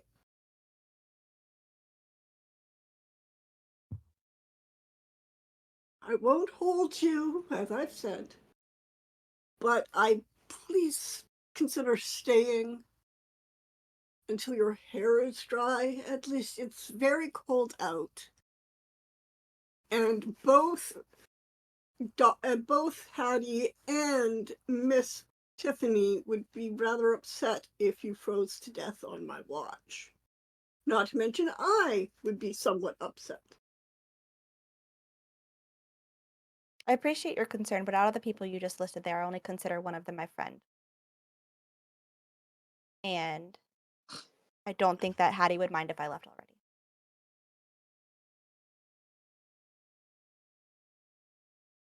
What?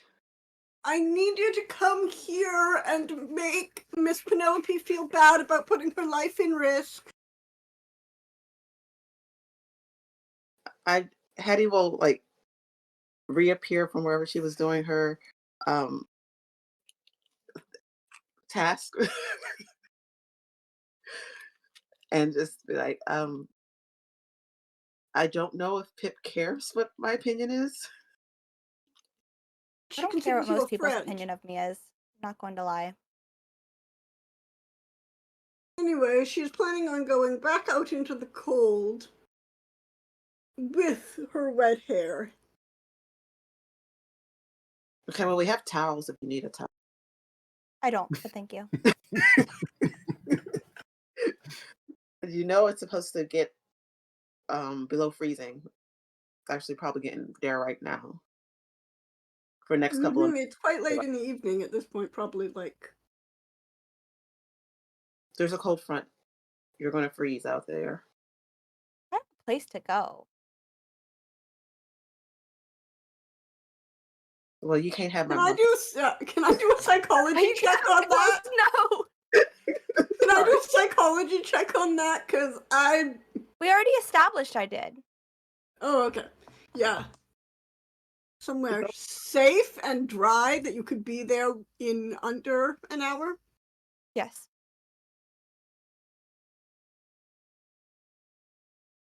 I'll see you guys tomorrow at the auction at the Claremont House.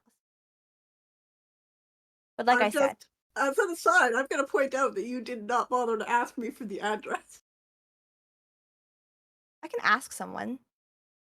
But But I will reiterate, she doesn't trust any of you. The only person she considers even close to her friend right now is Hattie. And she does not want to stay with you guys. She does not trust you. Do you have She appreciates her kindness, though. you need a ride tomorrow? How far is it, Shock? From wherever I'm staying? I don't know where this house actually is. LC doesn't know, so I can't give an accurate answer. If you're going by foot, it's probably like a good solid 2-3 hours walk. Then yes, I need a ride. Okay, I don't know when we're leaving. Doc comes up with us. I'll show back up here. It's fine. That'll be fine. Okay, well here, take my coat. Take the coat. Bye, And friends. you're not taking muffins. Hattie like hoards the muffins. It's okay. I'm not hungry. But she'll like give you some cookies or something. I don't think Pip has ever eaten a muffin that Dot has made, because Pip never eats ever because she's always anxious. It's the worst moment of my life. I met a character who doesn't eat when she's anxious, and she's always anxious. Okay. The back window is loose, so you can get in there if you have to. Dot's usually spying on everything, so just beware of that. Okay. Thank you. A little bit. And I also thank Dot for your kindness, and I'm gonna dip so we can. But yeah, Cass, fuck you. Not my friend anymore. You're not uninvited to my birthday party. Not you, just Tiff. Your fictional character is not invited.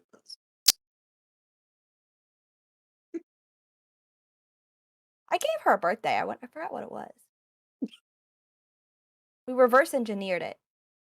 Dot would horoscope. know. That would be in her file. Yeah. I gotta find it. We did reverse engineer her birthday using horoscopes. Crazy. That's cute. That's one way of doing it. Did you say the Capricorn? I think that was it. Oh god, that explains so much.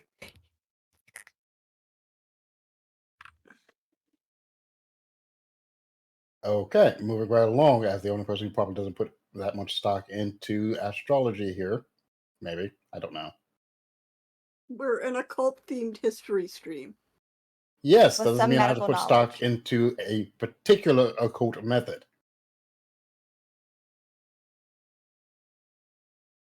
Moving right along. So, unless anybody has anything going on this evening, I'm going to fast forward us to the next morning.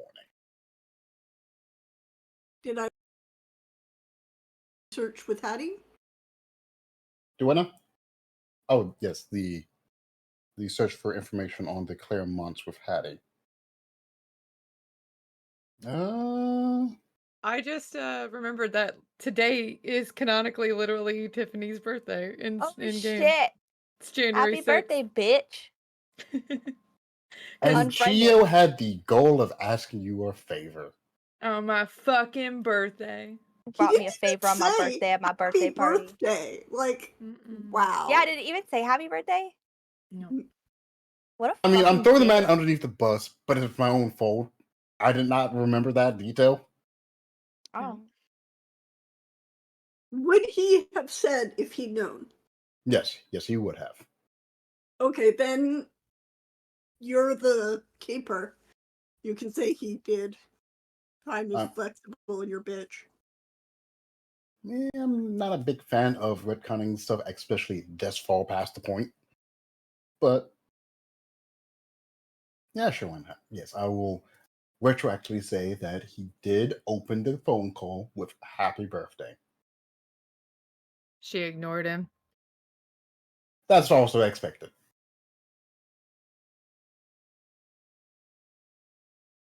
She's closer to 40 now. She's not happy about it.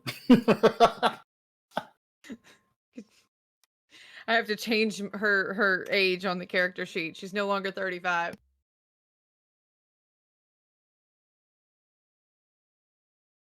Yeah, no, Dot would have a pleasant night listening to music and doing research with Hattie on the Okay. Claremonts. And the estate itself, if she can find anything. There's not. I'm not gonna make you roll. Your information you got from your organization. There's not much to go on. Most of it is actually kind of blocked off to somewhat above your pay grade. But what it does give is yes, he has been a person of interest not only because of his criminal contacts, but he has been known to frequent known occultist circles and other groups of interest. He is a known collector of various objects that are suspected to have occult connections, in addition to other related but not occult things, like rare art, historical artifacts, books, literature, and things of that nature. A wide collection. Their notes does kind of specify that it's believed that this might just be a cover so people would ignore his more eclectic choices. Now, her handler did mention that he might have somehow been linked in some fashion to the murder of Frank. Yes. There in the notes there's the notes that they were passed on to you kind of specifies the possible connection. They believe that whoever killed your Frank were hired hitmen. And there was a notable, pretty much early day financial forensics. They noticed that there was a significant dip in his coffers a few days before Frank died. So they had Frank kidnapped so he could be ritually murdered. Interesting. All right. She's prepped. She probably doesn't sleep well that night. Right. Yeah. Sorry, So- Hattie. Dot is tossing and turning all night next to you. That's the garlic. Yeah, do we detect the garlic? I mean, how thin were mattresses back in 1920? I'm pretty sure you would detect 3-4 cloves of garlic.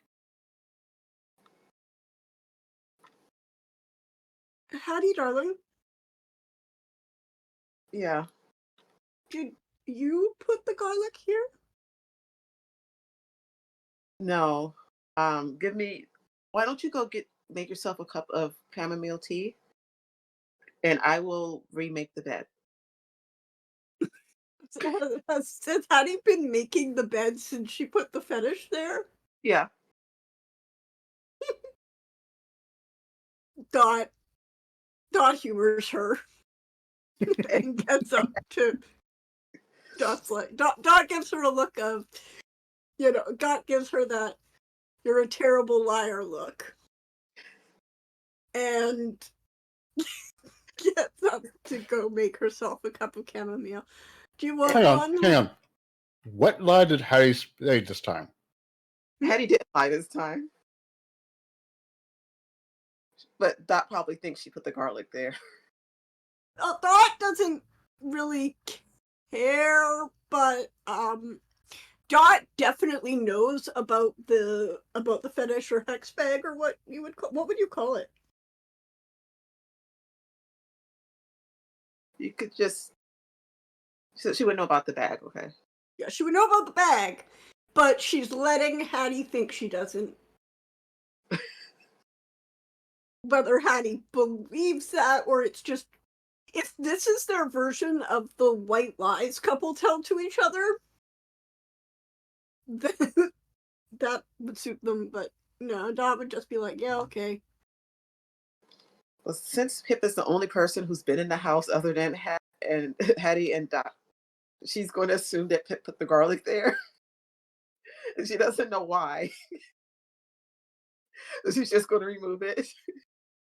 I mean, Yeah, I'm that's fairly, that's why like even if like Hattie, we've established between ourselves that Hattie hasn't really told Dot about the voodoo training yet, but also considering that Hattie is a terrible liar, Dot knows that she's doing something. And with this, like, be like, that's why she asked if it was you. But yeah, I had just want to remake everything and just kind of shrug off whatever Pip was doing.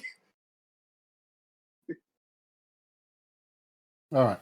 So, with that established, we do fast forward to the next morning, and we're going to open up with Tiff at the bar with Geo. So, Geo does greet you at the bar, brings you back to his usual booth, the same one that he met all of you back when this all started. He is a bit of a creature of habit.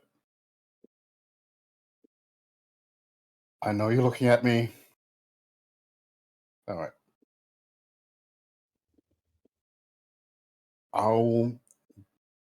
I'll give you one last chance to say no before I hand off this. Just so, besides the fact that I already owe you so many favors, you sure you still want to do this, right? Oh, I mean, I have my own interest in that house, but yeah. All right. So I have there will be a bag of additional funds waiting for you when you leave. Mechanically speaking, this is going to increase your credit score by an additional 15. Okay. That takes me to 60, sure. And I'm going to say this, and I'm probably going to regret this. If there's any funds remaining after you get what I need, you can keep it. Hey, that was Cassidy's reaction. Oh, I was going to keep it anyway. I figured as much, but we're now on the same page. So I It's can. my birthday. You owe me. I was going. Fine. Fair.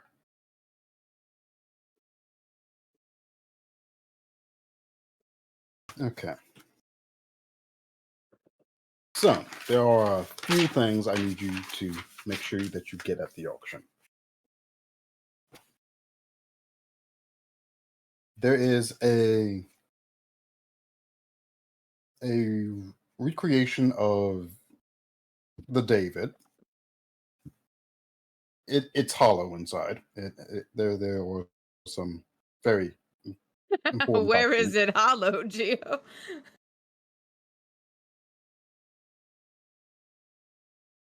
Why are you? Chuck, where's it hollow? Where's the hollow, Joe? Tell us. The base and legs are hollow. How far up the legs? Could you please not do this? No. Nope. It is a classical piece of art. We all know what I've it seen looks it. like. But his dick's Yeah, still it's out, like- so. Yeah, he's like 30 feet tall. I've seen it in person. Ooh. Yeah, I'm assuming like the longer that Shock is silent, the more undisclosed hollows I'm assuming. For every 15 seconds of silence, I add another 1-inch hollow in the statue. He only has so many inches to work with. Phrasing. Yeah, it is rather small, all things considered, given proportions. I'm gonna Da Vinci Code this shit. Anyway. Meanwhile, back to the point. Yes. There's some records stored inside of it. We need to make sure that gets scooped up and doesn't fall into the wrong hands. There are a few books of notes. And in particular, there is a jewelry box. You'll know it when you see it. Trust me. Do you need the box or the contents? Well, both. Preferably both, but if I can get the box itself, that would be good.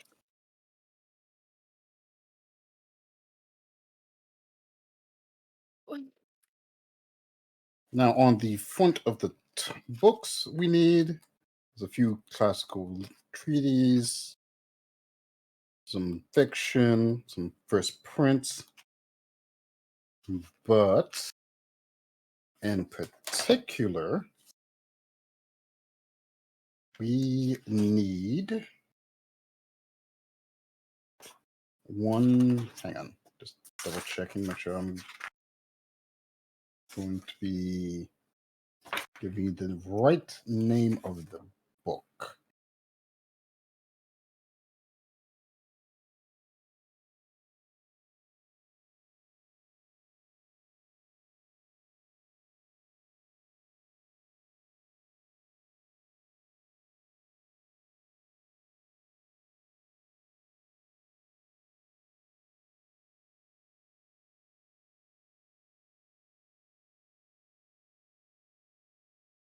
Where is it? Where is it?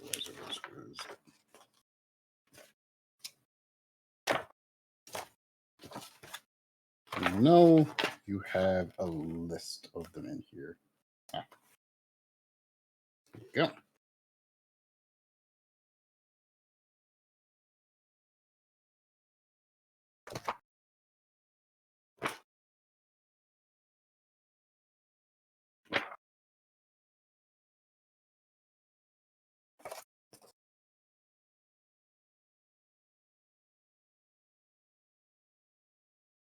Okay, I'm going to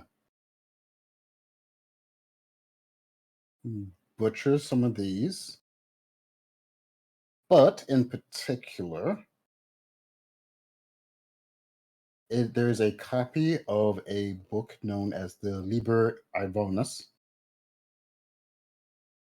Spell it? Liber-Ivonis. Okay, Liber Ivanis. All right.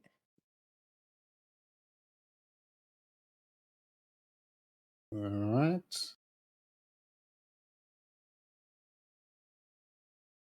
And a copy of the De Vermeils Mysteries. Will you post those spellings in chat? Our chat or Our chat. fair enough. 1 second. Twitch can guess. I love you guys. Please don't anger Twitch at this point. No, They are not a Twitch eldritch abomination itself. unto themselves. Yeah, Twitch chat.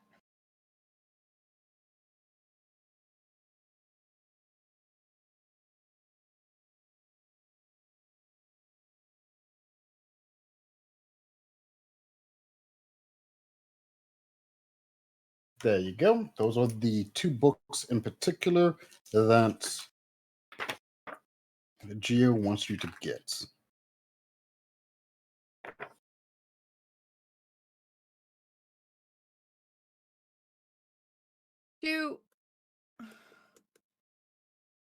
Would Tiffany know what those books are? I've heard of them before. The strikes are Germanic, correct? Germanic, yeah. Like, I thought I had Latin as a language, but I don't. No, I didn't add it on there. Yeah. I mean, I'll roll for it for a culture, Cthulhu mythos, or whatever you want. But There's a chance for the De Vermeils because that's Germanic in origin. They're both written in Latin. I'll grant you that one. okay. I'm just wondering if, her being very motivated to learn things, if that's something she would have stumbled upon. It is possible that you could have stumbled upon mentions of one or the other.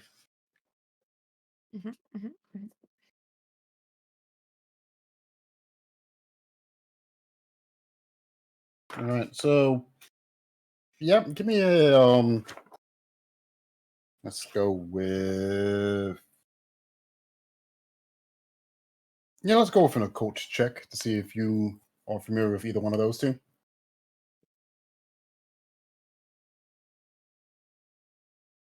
How does a 7 out of 88 sound? You are very familiar with both of them, then. Okay.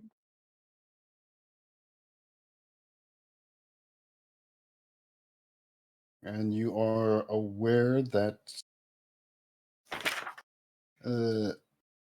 I will read the blurb in the book for both of these so that everybody in chat knows what we're dealing with. Okay. Hold on. New page. New page. New page. Okay. I'm ready. All right. The Liber Ivanus, although the original is said to have been written by Iban, Wizard of Hyboria, no earlier versions than the Latin have been verified. Never printed, 6-bound manuscript versions have been listed in library collections.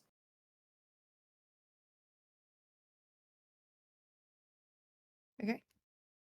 And for the Day of Remiss, it is a black letter folio printed in Cologne, Germany, in the same year of 1542. Suppressed by the church, 15 copies have survived to this day. In part, it in part discusses the Arab world and the supernatural things found there.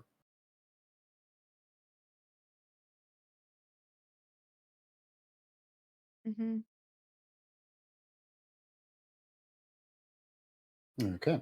And they have some very interesting texts and things inside both of them that may or may not be of interest to someone who is poking around on things unseen.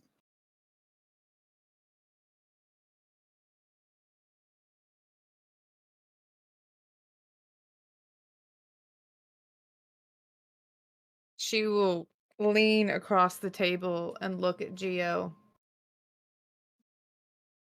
What are you doing?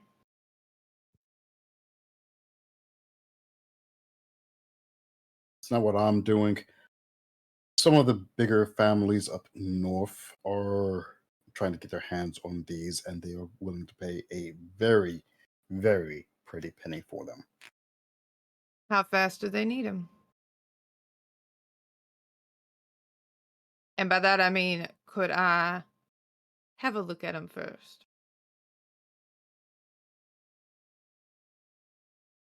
They didn't give me a time frame, but they did make it very clear the sooner the better.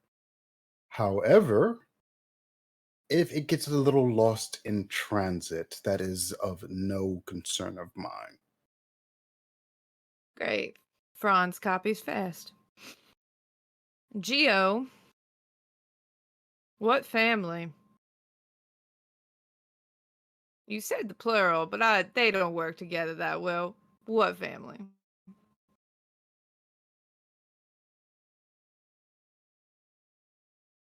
Give me one moment. I need to just double check my notes here.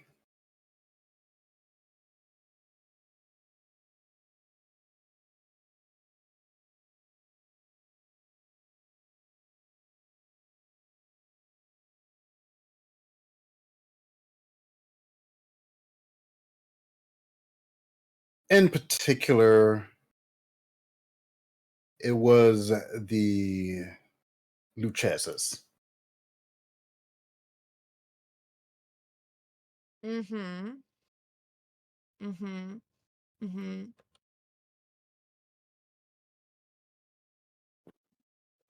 Right.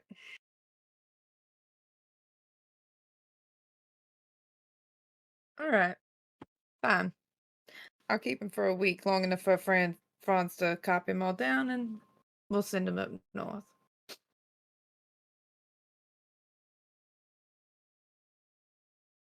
All right.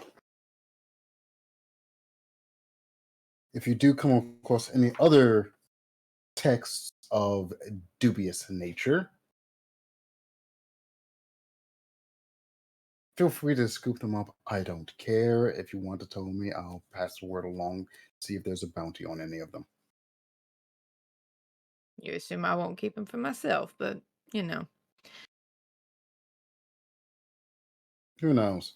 Like you said, Geo, Franz copies fast.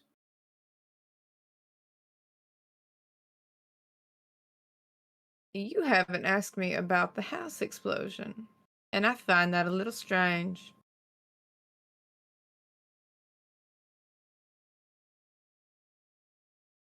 I am right now operating under the logic of ask no questions, hear no secrets.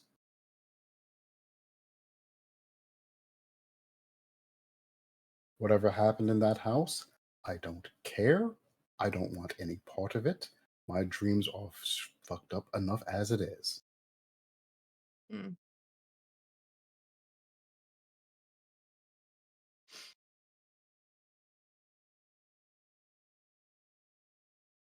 Has Timmy tried to find Penelope?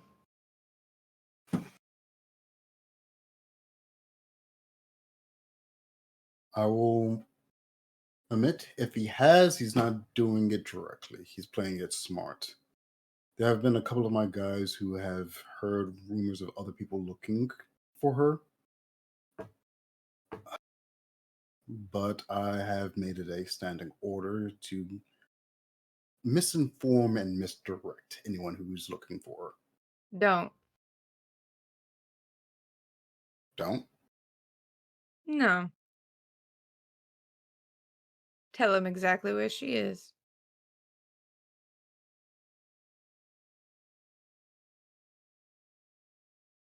All right.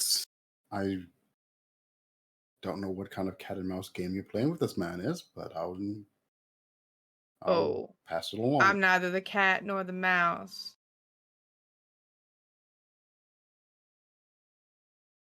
I want whoever his boss is.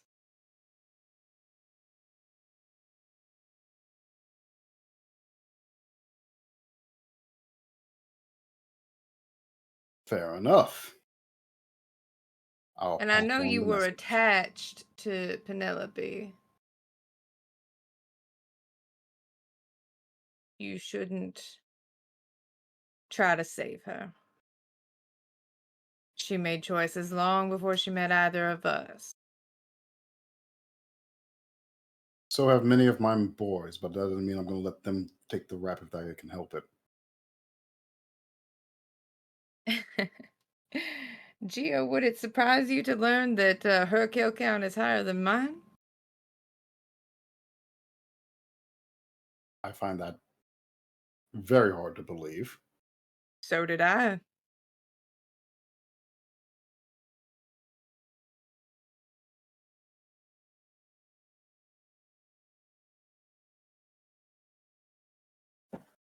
People under her direct care. Patience.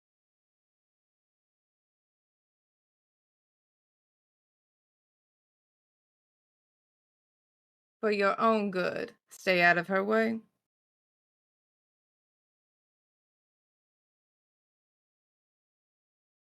I will take it under advisement. For the fact that I respect you, stay out of mine.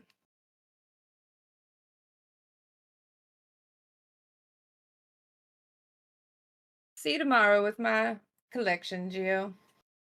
All right. Happy hunting.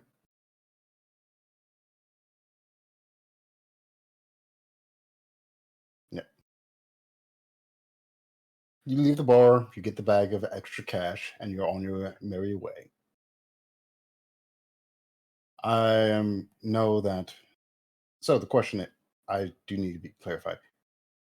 Pip, are you getting picked up by Dot and Nah. Hattie, or I'm just showing up at their house in the house through the window. of course? Okay. Are you sticking around? Are you showing up early enough for breakfast and tea, No. or no? Okay. I mean, I might have been there. They don't know.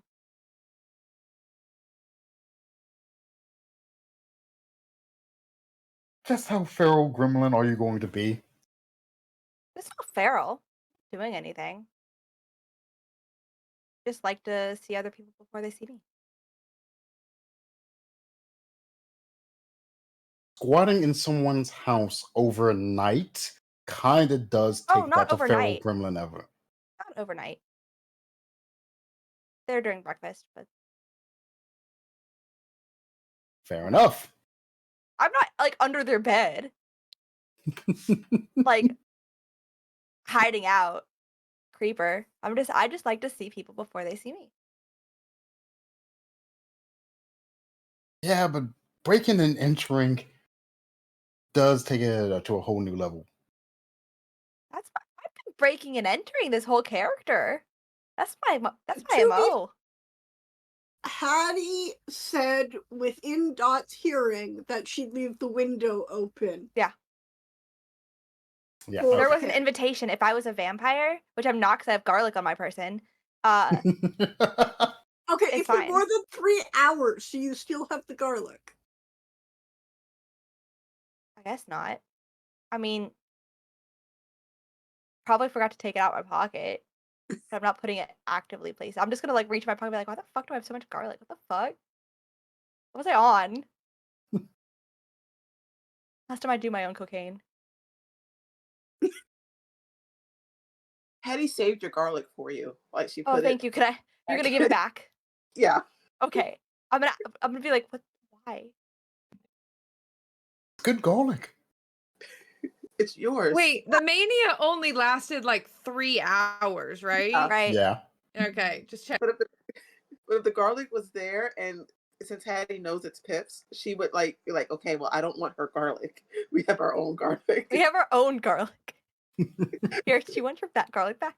I mean, it's still like the skin. I So like it's love still good. that she didn't throw it out. She kept it. Kept it to give it back. It's very respectful. I Thank you, repeat, Hattie. it's good garlic. It's good garlic. Top tier. Grade A. The FDA doesn't exist yet, but if it did, it'd have a grade A. I don't think the FDA grades garlic on that scale. What I don't produce think the is FDA graded on grades some garlic, kind of period. scale. Produce is graded. Rated? I think the FDA was just for food safety. I don't know. No. Not necessarily quality. Anyway. Thank you, History Stream. Look, we're doing our job helping both high school and college students get that passing grade in our own subtle ways. So chat, I'm not in chat, but if you want to educate, I'll hop in if someone wants to educate me on the history of the FDA. But for the meantime, can I roll to see if I noticed Penelope entering my house? I mean, sure. The question is, do we want to use listen or spot hidden for this? I mean, Hattie kind of left it easy for Penelope to sneak in. I don't know if you call it sneaking in if somebody leaves. Yeah, the window's open. So wait, are you going in through the window in broad daylight on a When you have the key. Yep. neighbors? Well, it's probably better than Hattie sneaking in.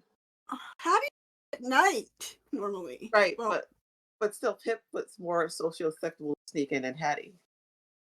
Because it would just be like this kid that Dot watches This sometimes child. in late. This newsie. roll for listen and maybe Shock, should you roll to see if my neighbor's spot hidden?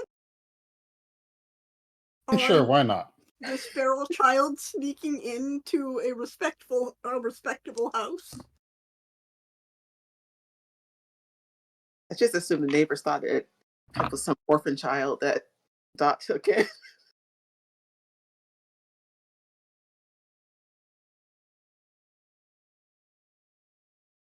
We can't hear you. Okay, no matter how I process that, that is stupidly high. No.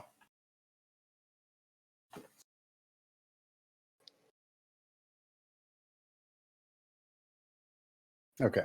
So what was Dot's spot? Dot's listen check?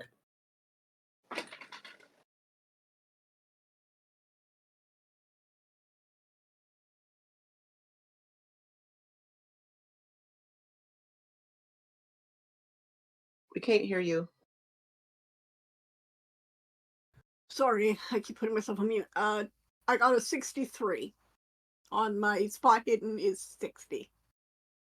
And I thought you were wrong. Listen. Oh, listen, my listen is 60. Sorry. Okay. So, as far as we can tell, Penelope got in undetected.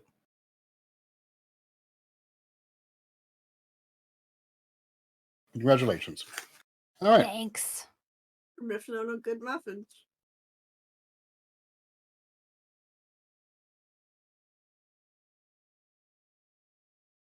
All right. So, muffin conversations aside, you guys get in the car and head on over to the auction. Yeah. Don't Yeah. put some tea in a thermos. Do thermoses exist? I mean, I mean, but they're more like canteen things. I don't think Yeah. it's like thermos, like insulated. yeah. Okay, well, Dot would have put some tea probably in one of those Vitamin. for Pip. Like I warm. mean, the concept of a thermos should have been.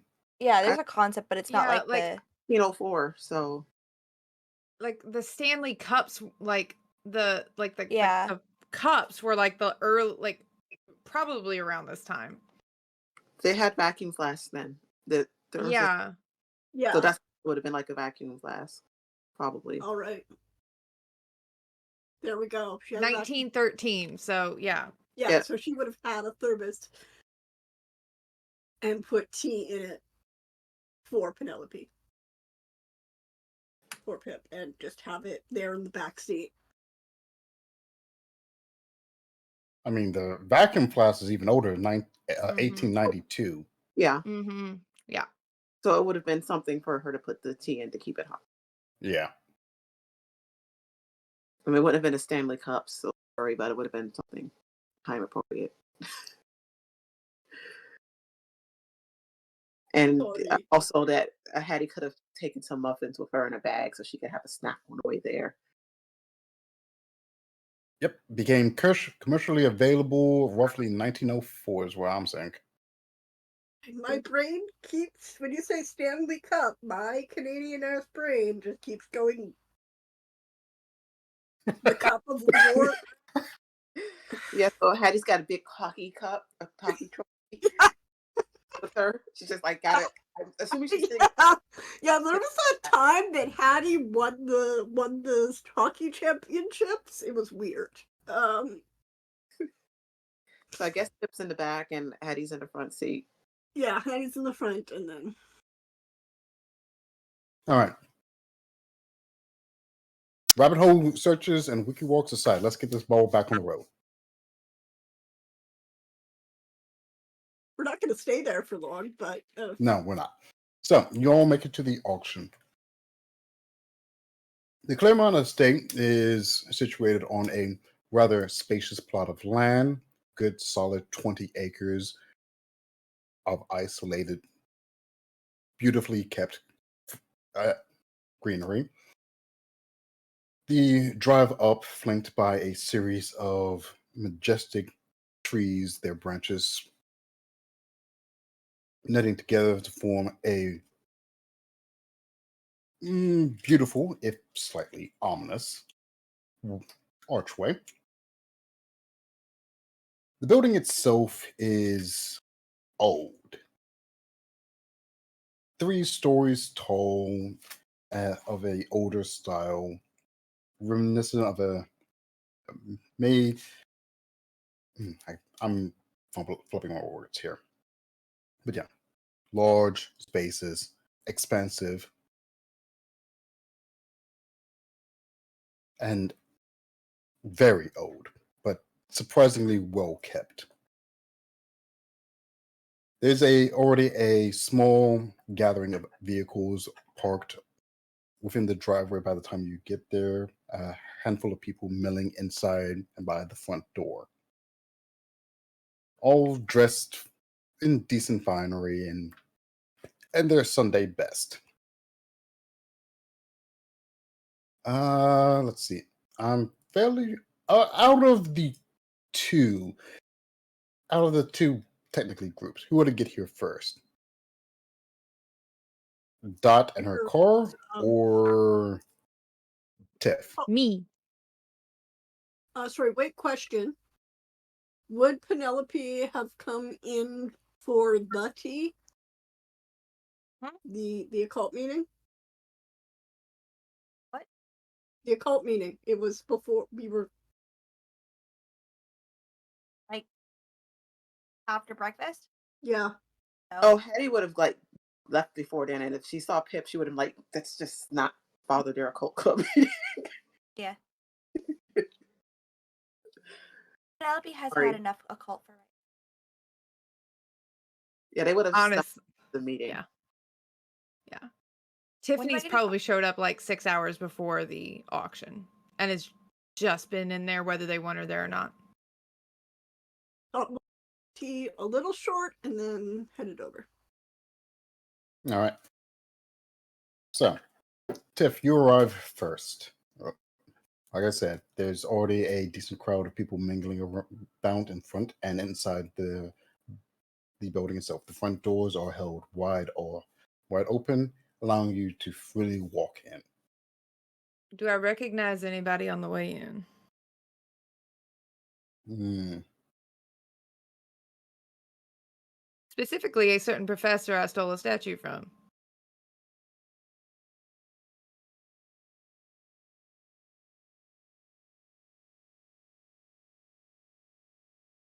Or anyone whose chalice I recently returned, slightly used.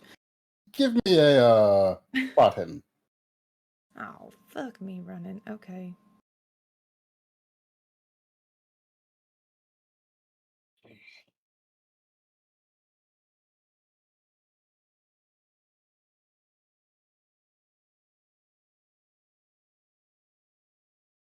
$70 out of 32. Unfortunately, no, you do not spot anybody you would recognize in the crowd. Seems to be made of a rather healthy mix of both the more wealthy members of the city as well as the middle tier looking to get a good deal on something fancy. Mm-hmm. You know, the usual mix of people who go to an open house auction after somebody dies. Mm-hmm. All right. I think she just walks right in and starts looking around. All right. So the inside is a mix of wood and alabaster facades. Most of the paintings have already been taken down and stored away.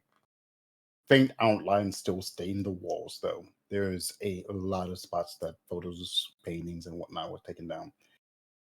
Just past the first entryway, there is this large atrium space that they are setting up the auction itself in. Mm-hmm. There's a bit of a stage set up out of the central staircase that leads up to the second and third floor, where they will be displaying all the items, a curtain blocking off the stairs beyond the first platform, preventing people from going up to the third floor. To either side, there are wings that fan out in the building, the east and west wing, essentially. One opens up into what looks like a library. Many of the books have already been boxed up and stamped for one college or another. The other way seems to lead on into more familiar spaces like the kitchen and the dining halls. Most people seem to be mingling inside that area where there are hors d'oeuvres and other things out for people to munch on while they wait for the auction itself to get started. Everybody seems to be pretty relaxed and easygoing. The crowd is chatting away, making a very faint background noise. However, Yeah, no, keep going. Sorry. However, for some odd reason, there is this very faint tingling on the back of your neck. Okay. Do I got to roll to see what that is?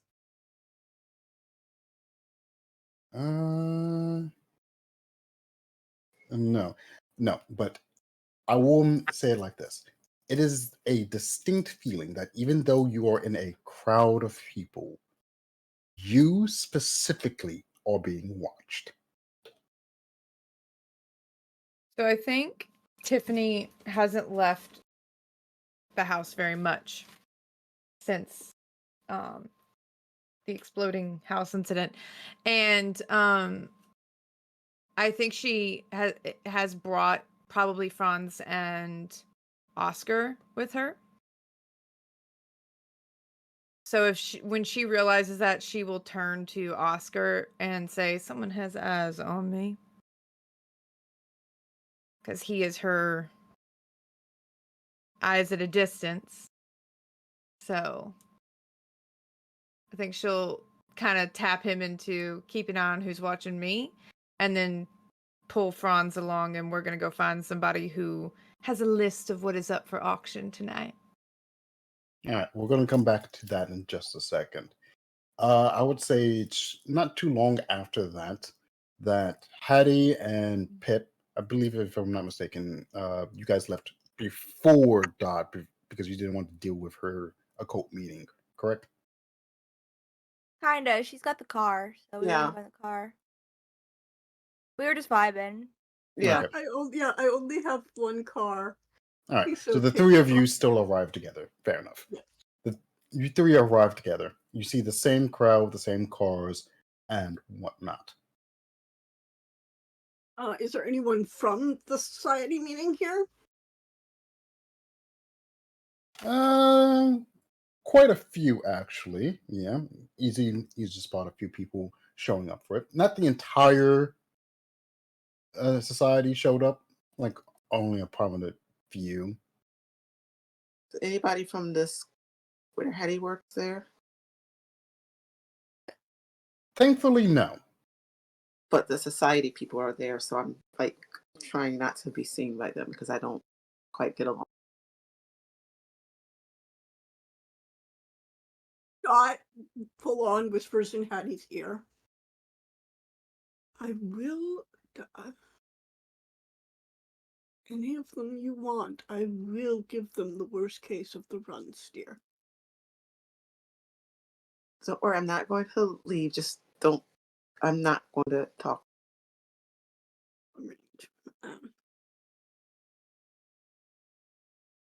Where to Did snack? I pick up? Was there any gossip about any particular maybe good stuff this guy would have had at the tea?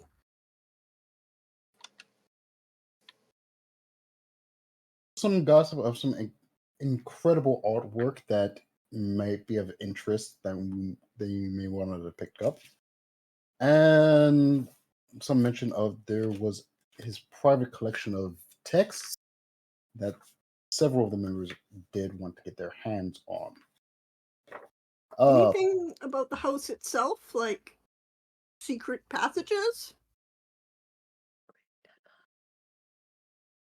No mention of secret passages, no. Hattie's just going to find a snack. There are snacks available. Oh, that's where Hattie's going. So you hit beeline straight for the dining room where all the hors d'oeuvres and whatnot are being served. Yeah. Now, remember, this is 1920s hors d'oeuvres. So, Rich people still had caviar in the 20s. Cheese. True. I assume that rich people still had cheese. True. But they also did some, no, it was more the 50s that they started doing some weird Yeah, things. 50s Yeah, is when the 50s. Jello got in there. That's the Jello years. Yeah. Do you have your garlic? I want to see something. Yeah, I have my garlic. Can I You have can it? have all of it. You can have all of it. I don't need it anymore. Hattie's going to put the garlic on with the hors d'oeuvres. Yep. Just to see if people. Look, I'm just remembering that there's things like foie gras and poupon also, so. She's just going to. What is wrong with either of those things? Besides what you have to do to make one of them? Okay, one of them, yes, is like, yes.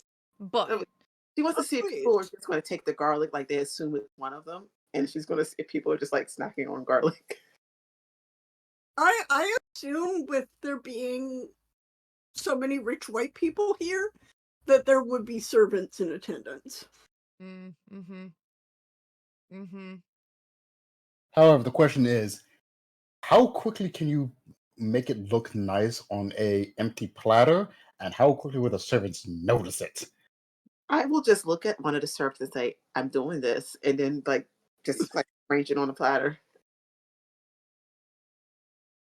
Honestly, mean, I don't think this should require a roll, Shock. I think you should just let this happen. yeah, Very much I consider just letting this happen. Let it happen Let because me it'll be circle- funny later when we blow up the auction. So let this. Yeah, no. Yeah, Hattie's not hiding it. I'm sorry, she's not. All right, so you successfully stare down a servant as you arrange the garlic cloves on an empty platter, and because the upper crust does not make a scene at the event itself, they'll talk about you later afterwards. They will, in fact, pick up some of them and eat them like they are any other hors d'oeuvre. Okay, that makes it worth it. Yeah, no. I'm really sad Dot's not seeing this because she would just be looking at Hattie like, This is so worth it. The slightly less wealthy members of the crowd, the upper middle class people who are there trying to get a good deal, do see the garlic cloves, and they have a questioning face on, and they don't indulge. But it gets even more puzzled when they see the upper crust munching on raw, unpeeled garlic. It's the latest rage and snacks. Shock. I'm just asking you, not for myself, but because I love recurring jokes more than life itself. Please have this show up the next time we go to a fancy party. I mean, that's how rich people do. If it's at one of their parties, it will eventually be at all of their parties. Can confirm. And Hattie's just loving this. This is make this auction completely worth it. Hattie. Yes, no. Hattie making fun of rich white people. Dot's gonna love this when she hears about it later. Okay, so sidetrack yeah, it with Okay. Sorry, I'm back at the point. Now the question is, who spots who first? I spot them. Yeah, if Tiffany's made it upstairs, I assume I spot them first. No, I spot you. Why? Because I spot everyone. That's fair. You do have, yeah. And Tiffany's not exactly trying to hide. I think she's probably leaning over a railing somewhere looking down over the crowd. I'm too busy doing my prank to really look for anybody. Yeah. I've disappeared to blend in. Give me a self check. Can I roll spot hidden again? Oh shit, I need to be marking this stuff. Fuck. Have I succeeded? Oh, yeah. I did. I'm not allowed to upgrade my occult score anymore, am I, Shock? What Not is this it? session now. So Okay, you but do some more rolling so I can upgrade stuff. yeah. Can I do a spot hidden? Yes, you can do a spot hidden. Ooh. What you get, friend? I got a 4. I got a extreme Luck. success. That's an Critical extreme success for sorry. me. No, it's a critical success. Yeah, 4 is under my 5th score, so. All right, and what was your stealth check? I need to know if the rest of the crowd notices you slink off. A 1. Me? I got a 1. A 1. Oh, I didn't hear I'm that. gone. Earlier. I got a critical success. Yeah. I might be the only person who catches a glimpse. No, you don't. No, that's like an auto success. Yeah. Yeah. No, I'm gone. I'm like fucking like jujitsu, not Kaizen, the other thing, Naruto. I don't know. So dome she thingy. ate a But garlic they and disappear then- with the smoke. I don't remember. Did Do you we, have do we garlic and then smell? disappear? Does Pip still lingeringly smell of garlic? It's not fermented garlic. It's just a clove. Yeah, it's it's not not like it's open. been smashed or anything. It's just garlic. I mean, she did steep herself by nah. She's changed clothes since then. Yeah. I have changed like, clothes. and then put the garlic back. It's fine. It's fine. I don't smell like I garlic. know. I'm just wondering. I just think it's funny. I And forgot what it's besides, you're in New Orleans. Everyone smells like garlic. Mhm, Valid. It's true. Anybody who is in Louisiana who's watching this, I mean you no harm or shame or disrespect. Your food is amazing.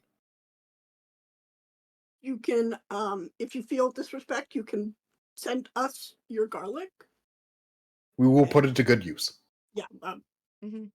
Anyway, Pip disappears into the crowd after seeing me, I guess. I think she just did it by general principle and showed Yeah. It up. did. Yeah, so you see Not me, just- yeah. but I Yes. see everybody else because I rolled a 4. Yes. Pip has now disappeared into a large 3-story house that has multiple wings and probably more rooms than people have forgotten If about. you are like leading up to making me make another navigation check, Shock, I will personally drive to your house and fight you. I think that's the 2 Give me a hours. navigation check. No, I can't. I have Look, sleep. I'm giving you an excuse to take a vacation. I don't have any Mhm. vacation. Oh, I did just reach my 3 months.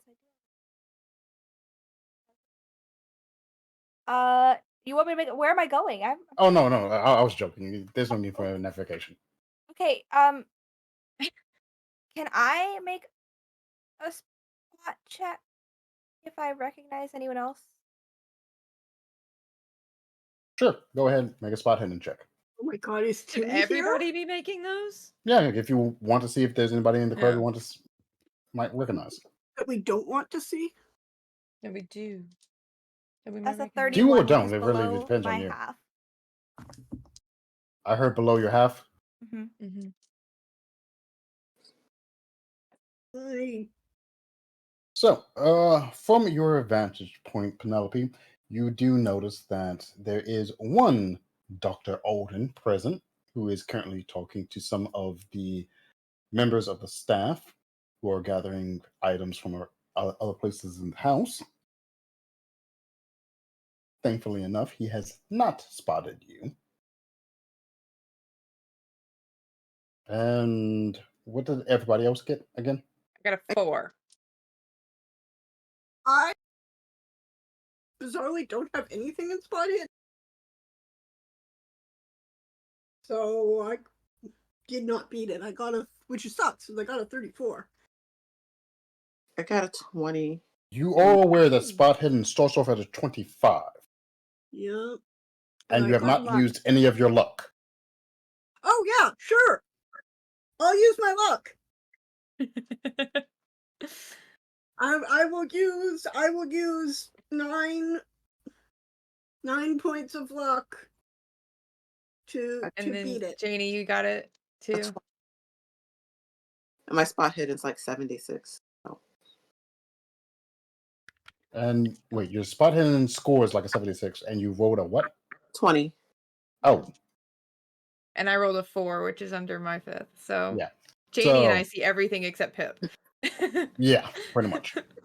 Now from your new Sounds vantage better. point and this new roll, yes, Cash, you also see Alden, as well as such Hattie and Dot. You all now know that Professor Alden is here.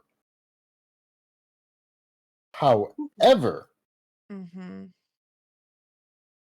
Tiff, No. you in particular recognize a rather interesting face among the staff moving items around.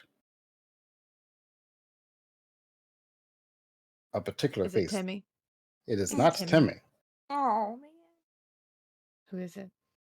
It is gone? somebody you almost certainly thought were dead because you shot Yo! them yourself and left them to die in a fire.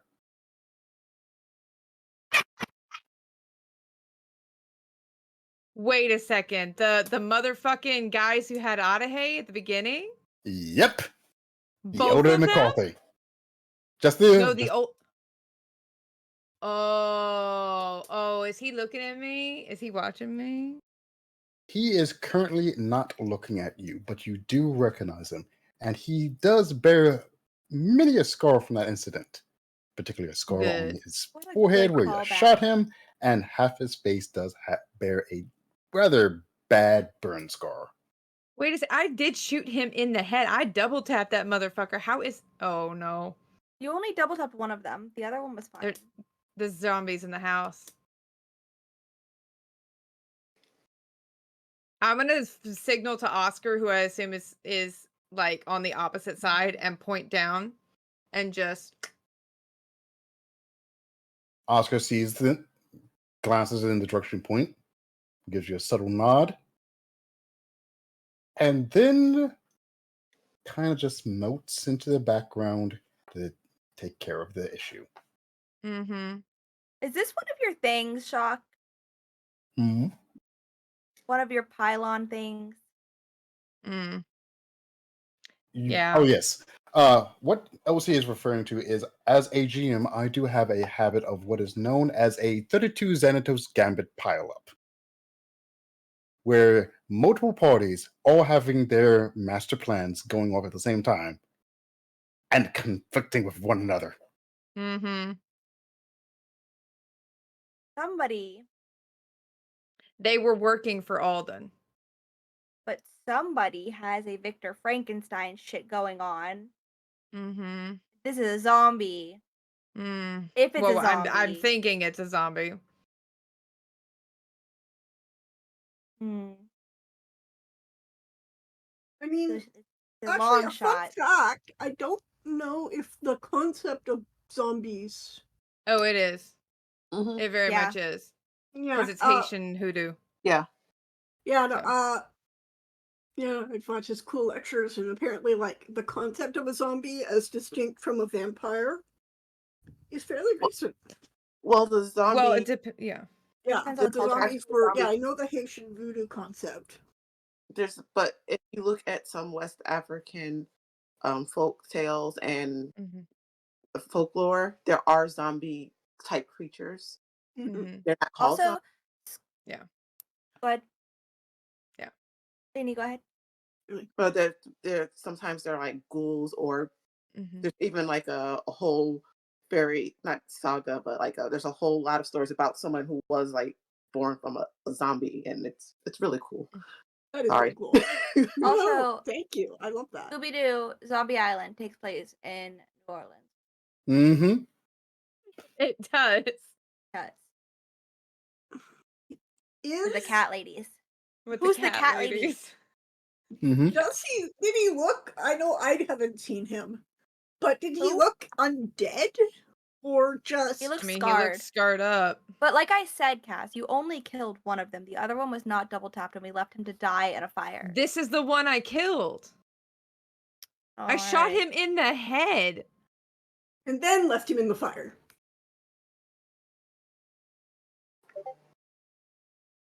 Shock, don't pop whatever that was in your mouth and grin like that, you smarmy little. But like, I mean, I know they were Irish gangsters.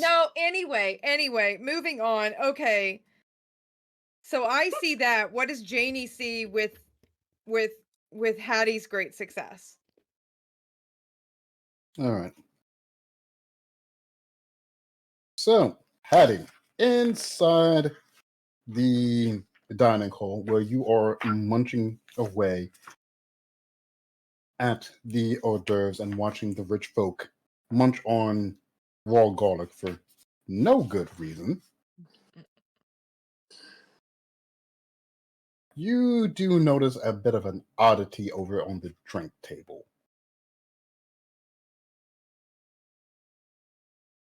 So there's what you would expect over there.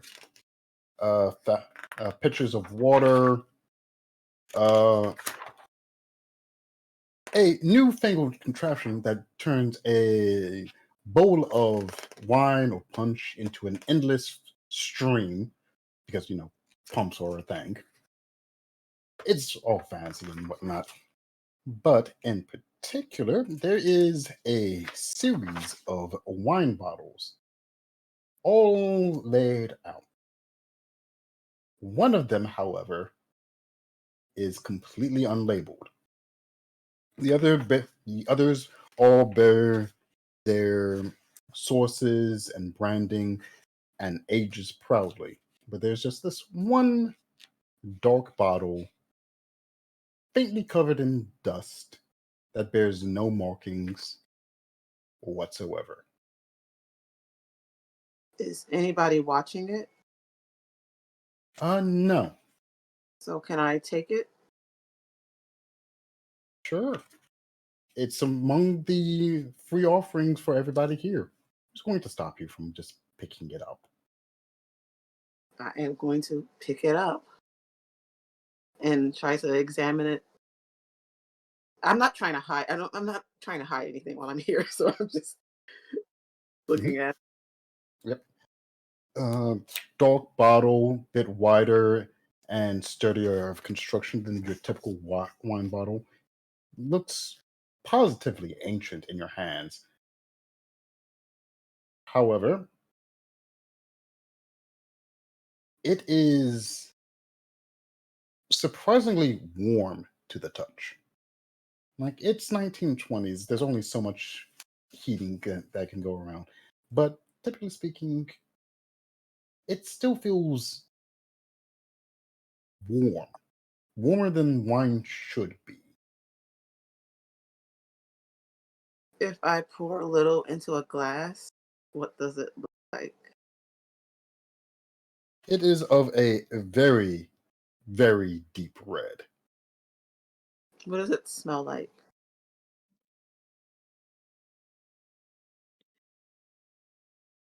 It smells of grapes and wine and a little bit of a coppery after hint.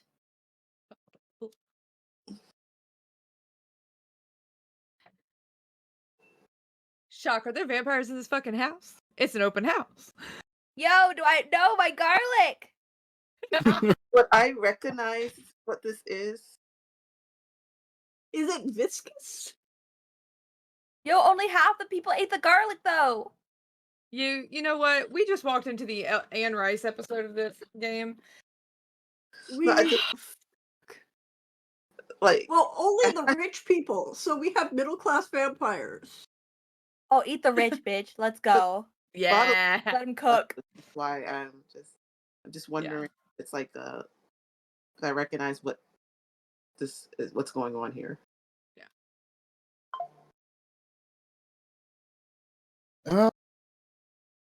How?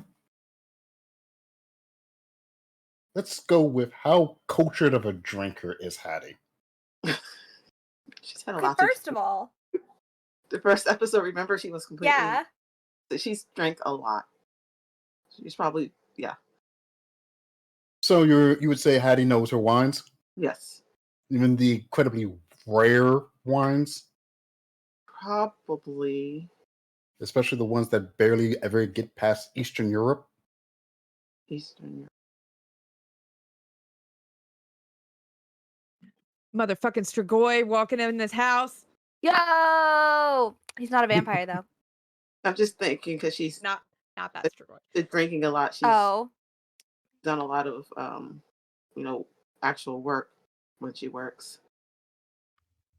Has been to some other like real black tie weirdness. Yeah, she's kind of familiar with a lot of weirdness. Hang on, I just need to make sure I pronounce this particular brand right.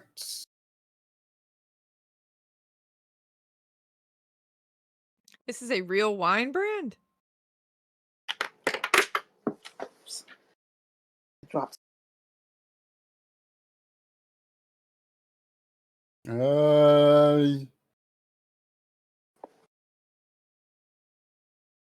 Yes. Yes, it is.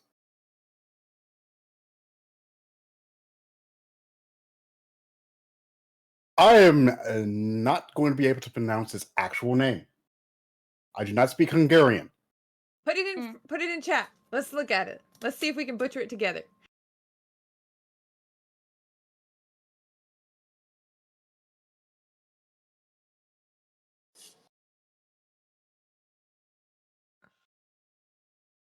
Oh, Egri Bikava. Yep. Yeah. Which, according to This is when- Wikipedia, translates to the bull's blood of Igor.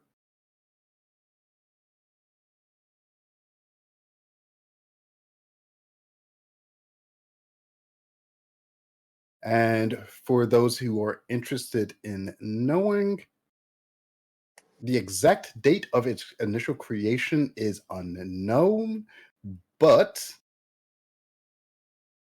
the particular type of wine, bull's blood, is been recorded to being, at the very least, beginning of the 19th century.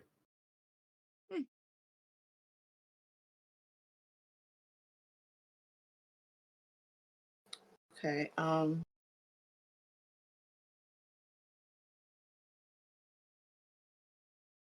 You know what? I am going to act like I'm going to drink it. Why? Because I live dangerously. Do it. Spit.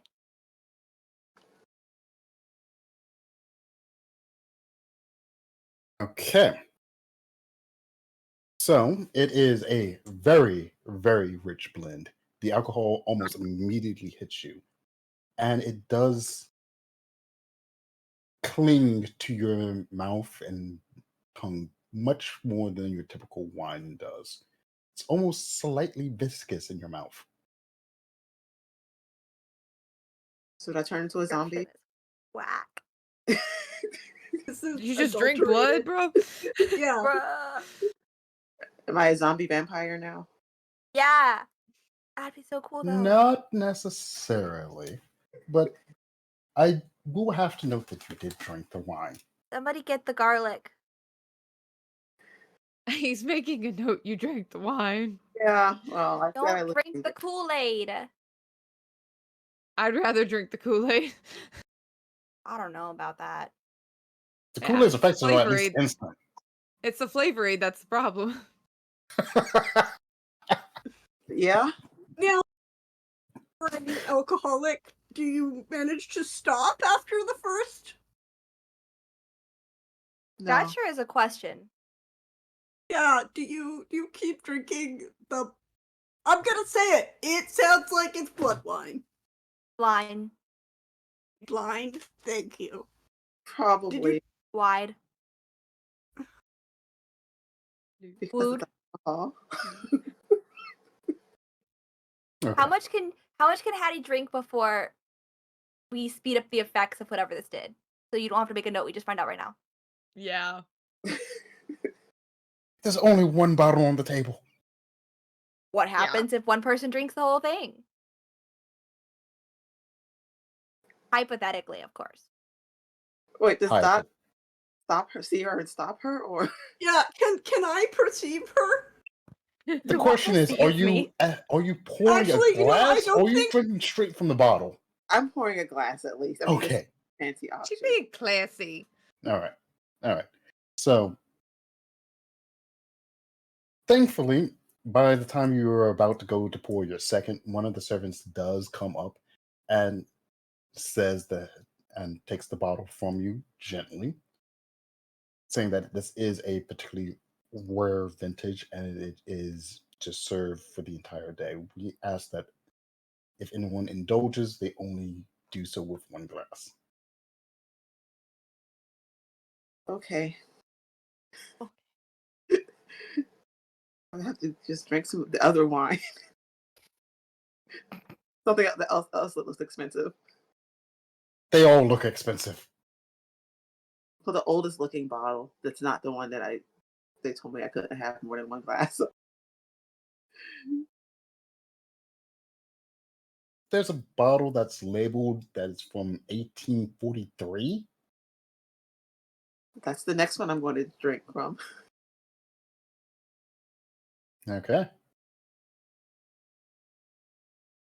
You get some eyes, but yeah, you can freely drink I don't from care. as They're many looking at me. bottles as you want. I don't care what these people think about me. All right.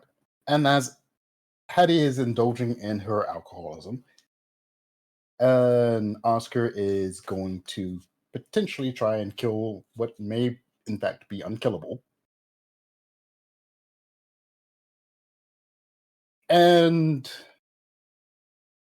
Pip is exploring the holes in the manor, unsupervised and unnoticed.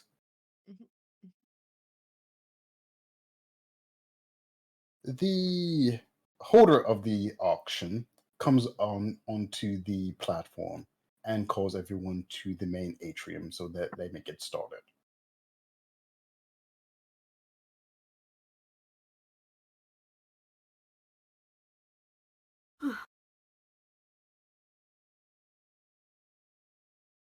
All right.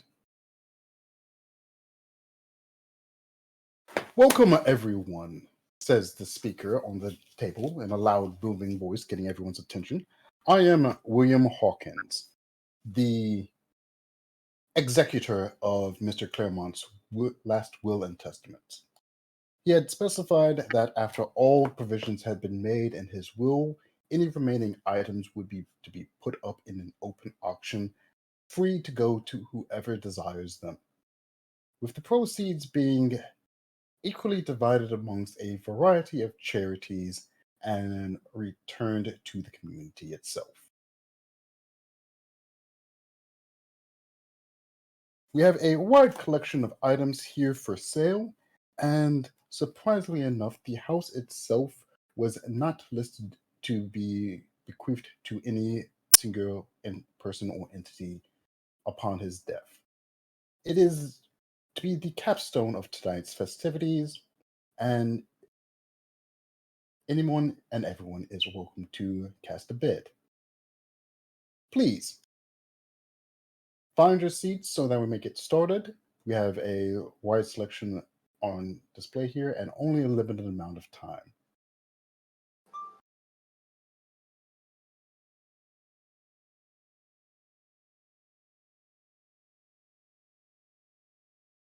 If anyone would like, we do have a selection of wines still available, as well as others of hors d'oeuvres and party gifts. If at any time you need any further refreshment, please feel free to flag down one of the staff and they will be happy to oblige you. Question, Shock. Layout of the atrium. I assume there's chairs, like with a center aisle, or, you know. Are there enough people that people would need to be standing against the walls? Yes. There's only about like 100 or so chairs put out, and the crowd itself is well above that number. So there would be people standing along the walls and whatnot. Tiffany would have picked a spot with Franz on the opposite side of the room, where we're close to the stage, both leaning against the wall. We're not in chairs. We want to be able to see the whole room. Probably on the opposite side. Or she might bump up against if that would be hilarious. Either way.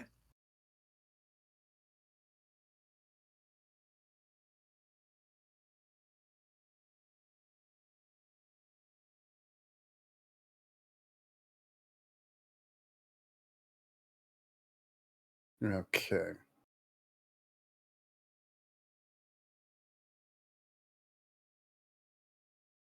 Okay. So,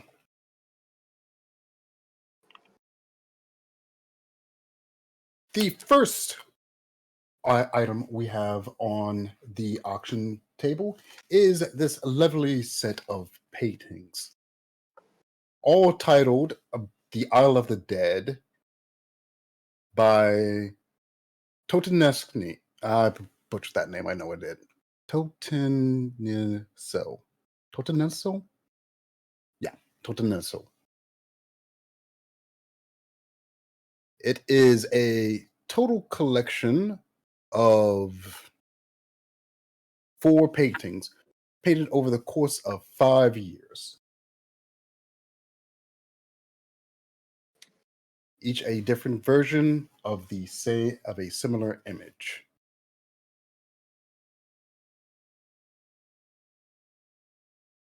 Included in the set is also a later painting made in 1888 titled The Isle of Life. The entire set is to be sold as a collection with the starting bid at $500.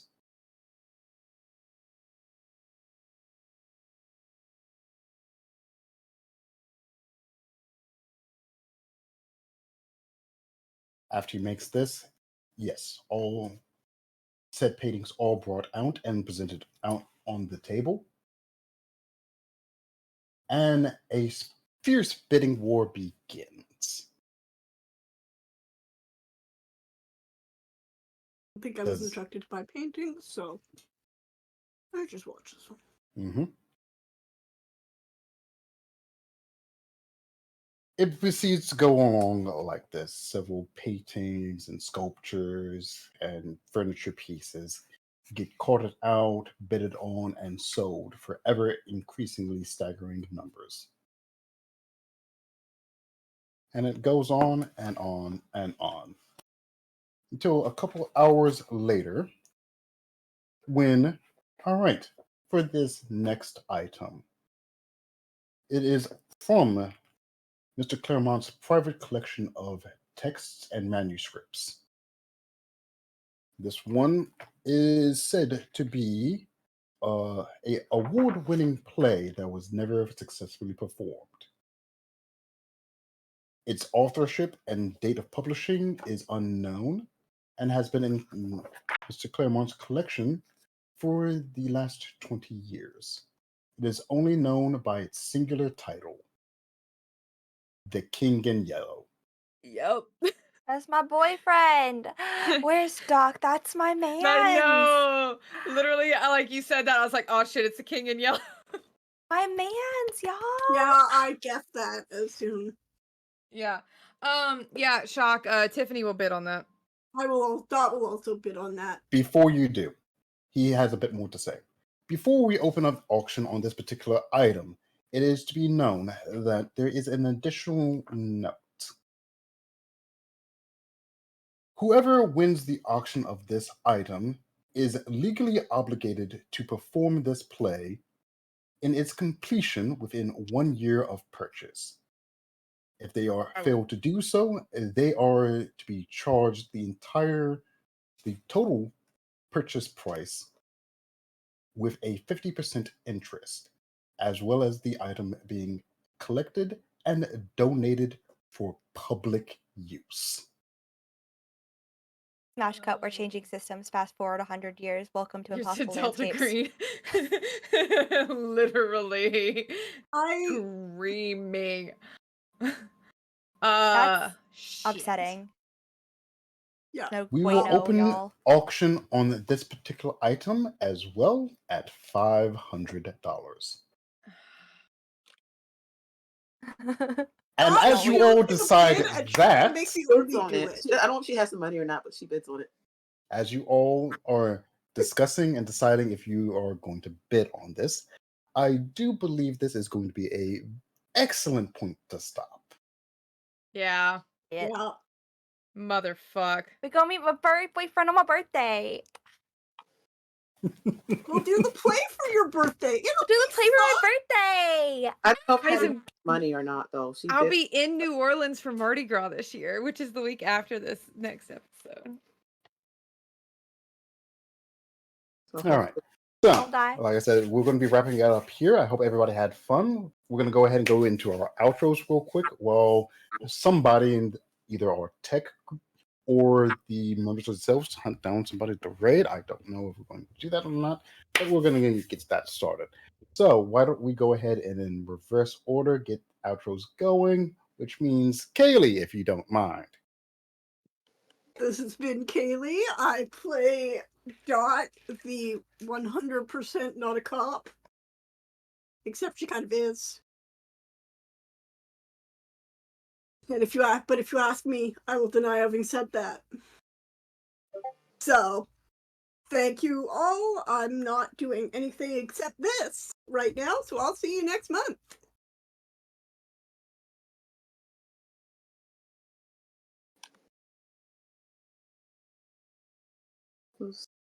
Cass. I was looking at my calendar. I'm sorry. It's today.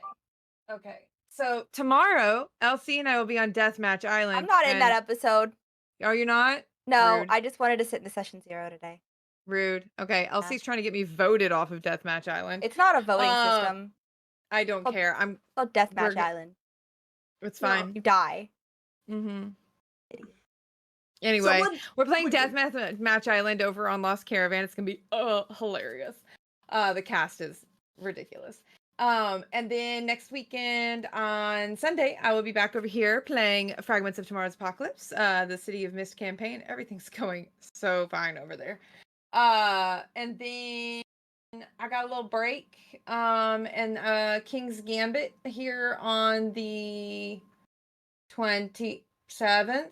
Yep, 27th, and back on Lost Caravan for Heart with Doc on the 29th.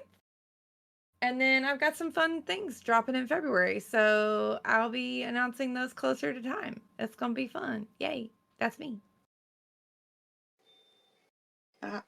Is it my turn now? Yes, it is. Yeah, I'm Janie. I played Hattie, and I'm actually not Autumn on this channel. I didn't write down when it was. Sorry. And then Breaking Neon and King's Gambit on this channel. That's it. It's just me then. Okay. Hi, I'm Elsie. I'm optimistic on all social media. Where can you find me in the next few weeks? Besides being sleep deprived. Thank you all for dealing with me today. I have season 2 of Dustgrave starting. Yay! Yay, we're all very fine and we're all very happy. And we're gonna have a beach episode to kick off season 2. Yay! Hoop has never done anything threatening in a beach episode, and Rogue One was definitely a beach episode. So that's on the Lost Caravan. Then I'm back over here on Tuesday for camp. No idea what's going on. I need to check in with everybody. Meg will have to fill me in at some point. Somebody's gonna die soon. I hope it's not me. That's a vet appointment. That's not a game. Then on the 14th, I have Deathmatch Island on the Lost Caravan, where it's my turn to get killed. It's gonna be great because I definitely have to go to work right after that, 7 p.m., 7 a.m. I'll be fine. Dustgrave again. We could do that every other Monday. Then on High Shelf, I have I'm doing a little short series of Beacon with JT. It's gonna be really silly. It's gonna be Hoop, Tay, and I. Absolutely nothing could go wrong. That cast is absolutely 0% feral. And then Heart on the 29th. And Haunting of Duncan Hill Part 2 on the 30th, which is a game written by our very own Danny. During the game jam, we convinced her to do a part 2 because she didn't realize we could break the game by just killing the people trying to exorcise us in the house as ghosts. So now we're going to do one where we kill everybody and try to get more tenants in the house. We already killed one person so that I could have a ghost boyfriend. Very, very great. Ghost logic, Chuck. Don't give me that look. It was ghost logic. I was lonely. Then we're back here on my birthday. All right, so that leaves off with me. I've been Shockpoint Failure, your keeper for this evening. I hope everybody had fun. Next time you'll be able to catch me will actually be every Monday and Wednesday right here on Twitch, where I stream my own stuff, usually something Eldritch related. I kind of have a theme going. It's very, very, very obvious. Other than that, tabletop-wise, well, let's see. Meg will probably yell at me if I get this wrong. Next major thing I'm in, I want to say, is King's Gambit on the 20. No. Breaking Neon. I want to say the 21st? Yes, the 21st. 21st sounds right. Then King's Gambit on the 27th. really feel like I'm missing something, but I don't think Heart of Darkness has a set date as of yet. So we're going to keep an eye out on that and get that announced as get that set up as soon as possible. After all of that, however, we'll be right back here on the first Saturday of February for the second part of These Old Bones. And yes, things are already going chaotically quickly here. So that's all well and good. I hope everybody had fun. We're going to be rating Nerds with Dice in just a second, so please feel free to stick around. Sin has been bothering us, so we're going to go bother Sin. Yeah. Specifically harassing me in DMs.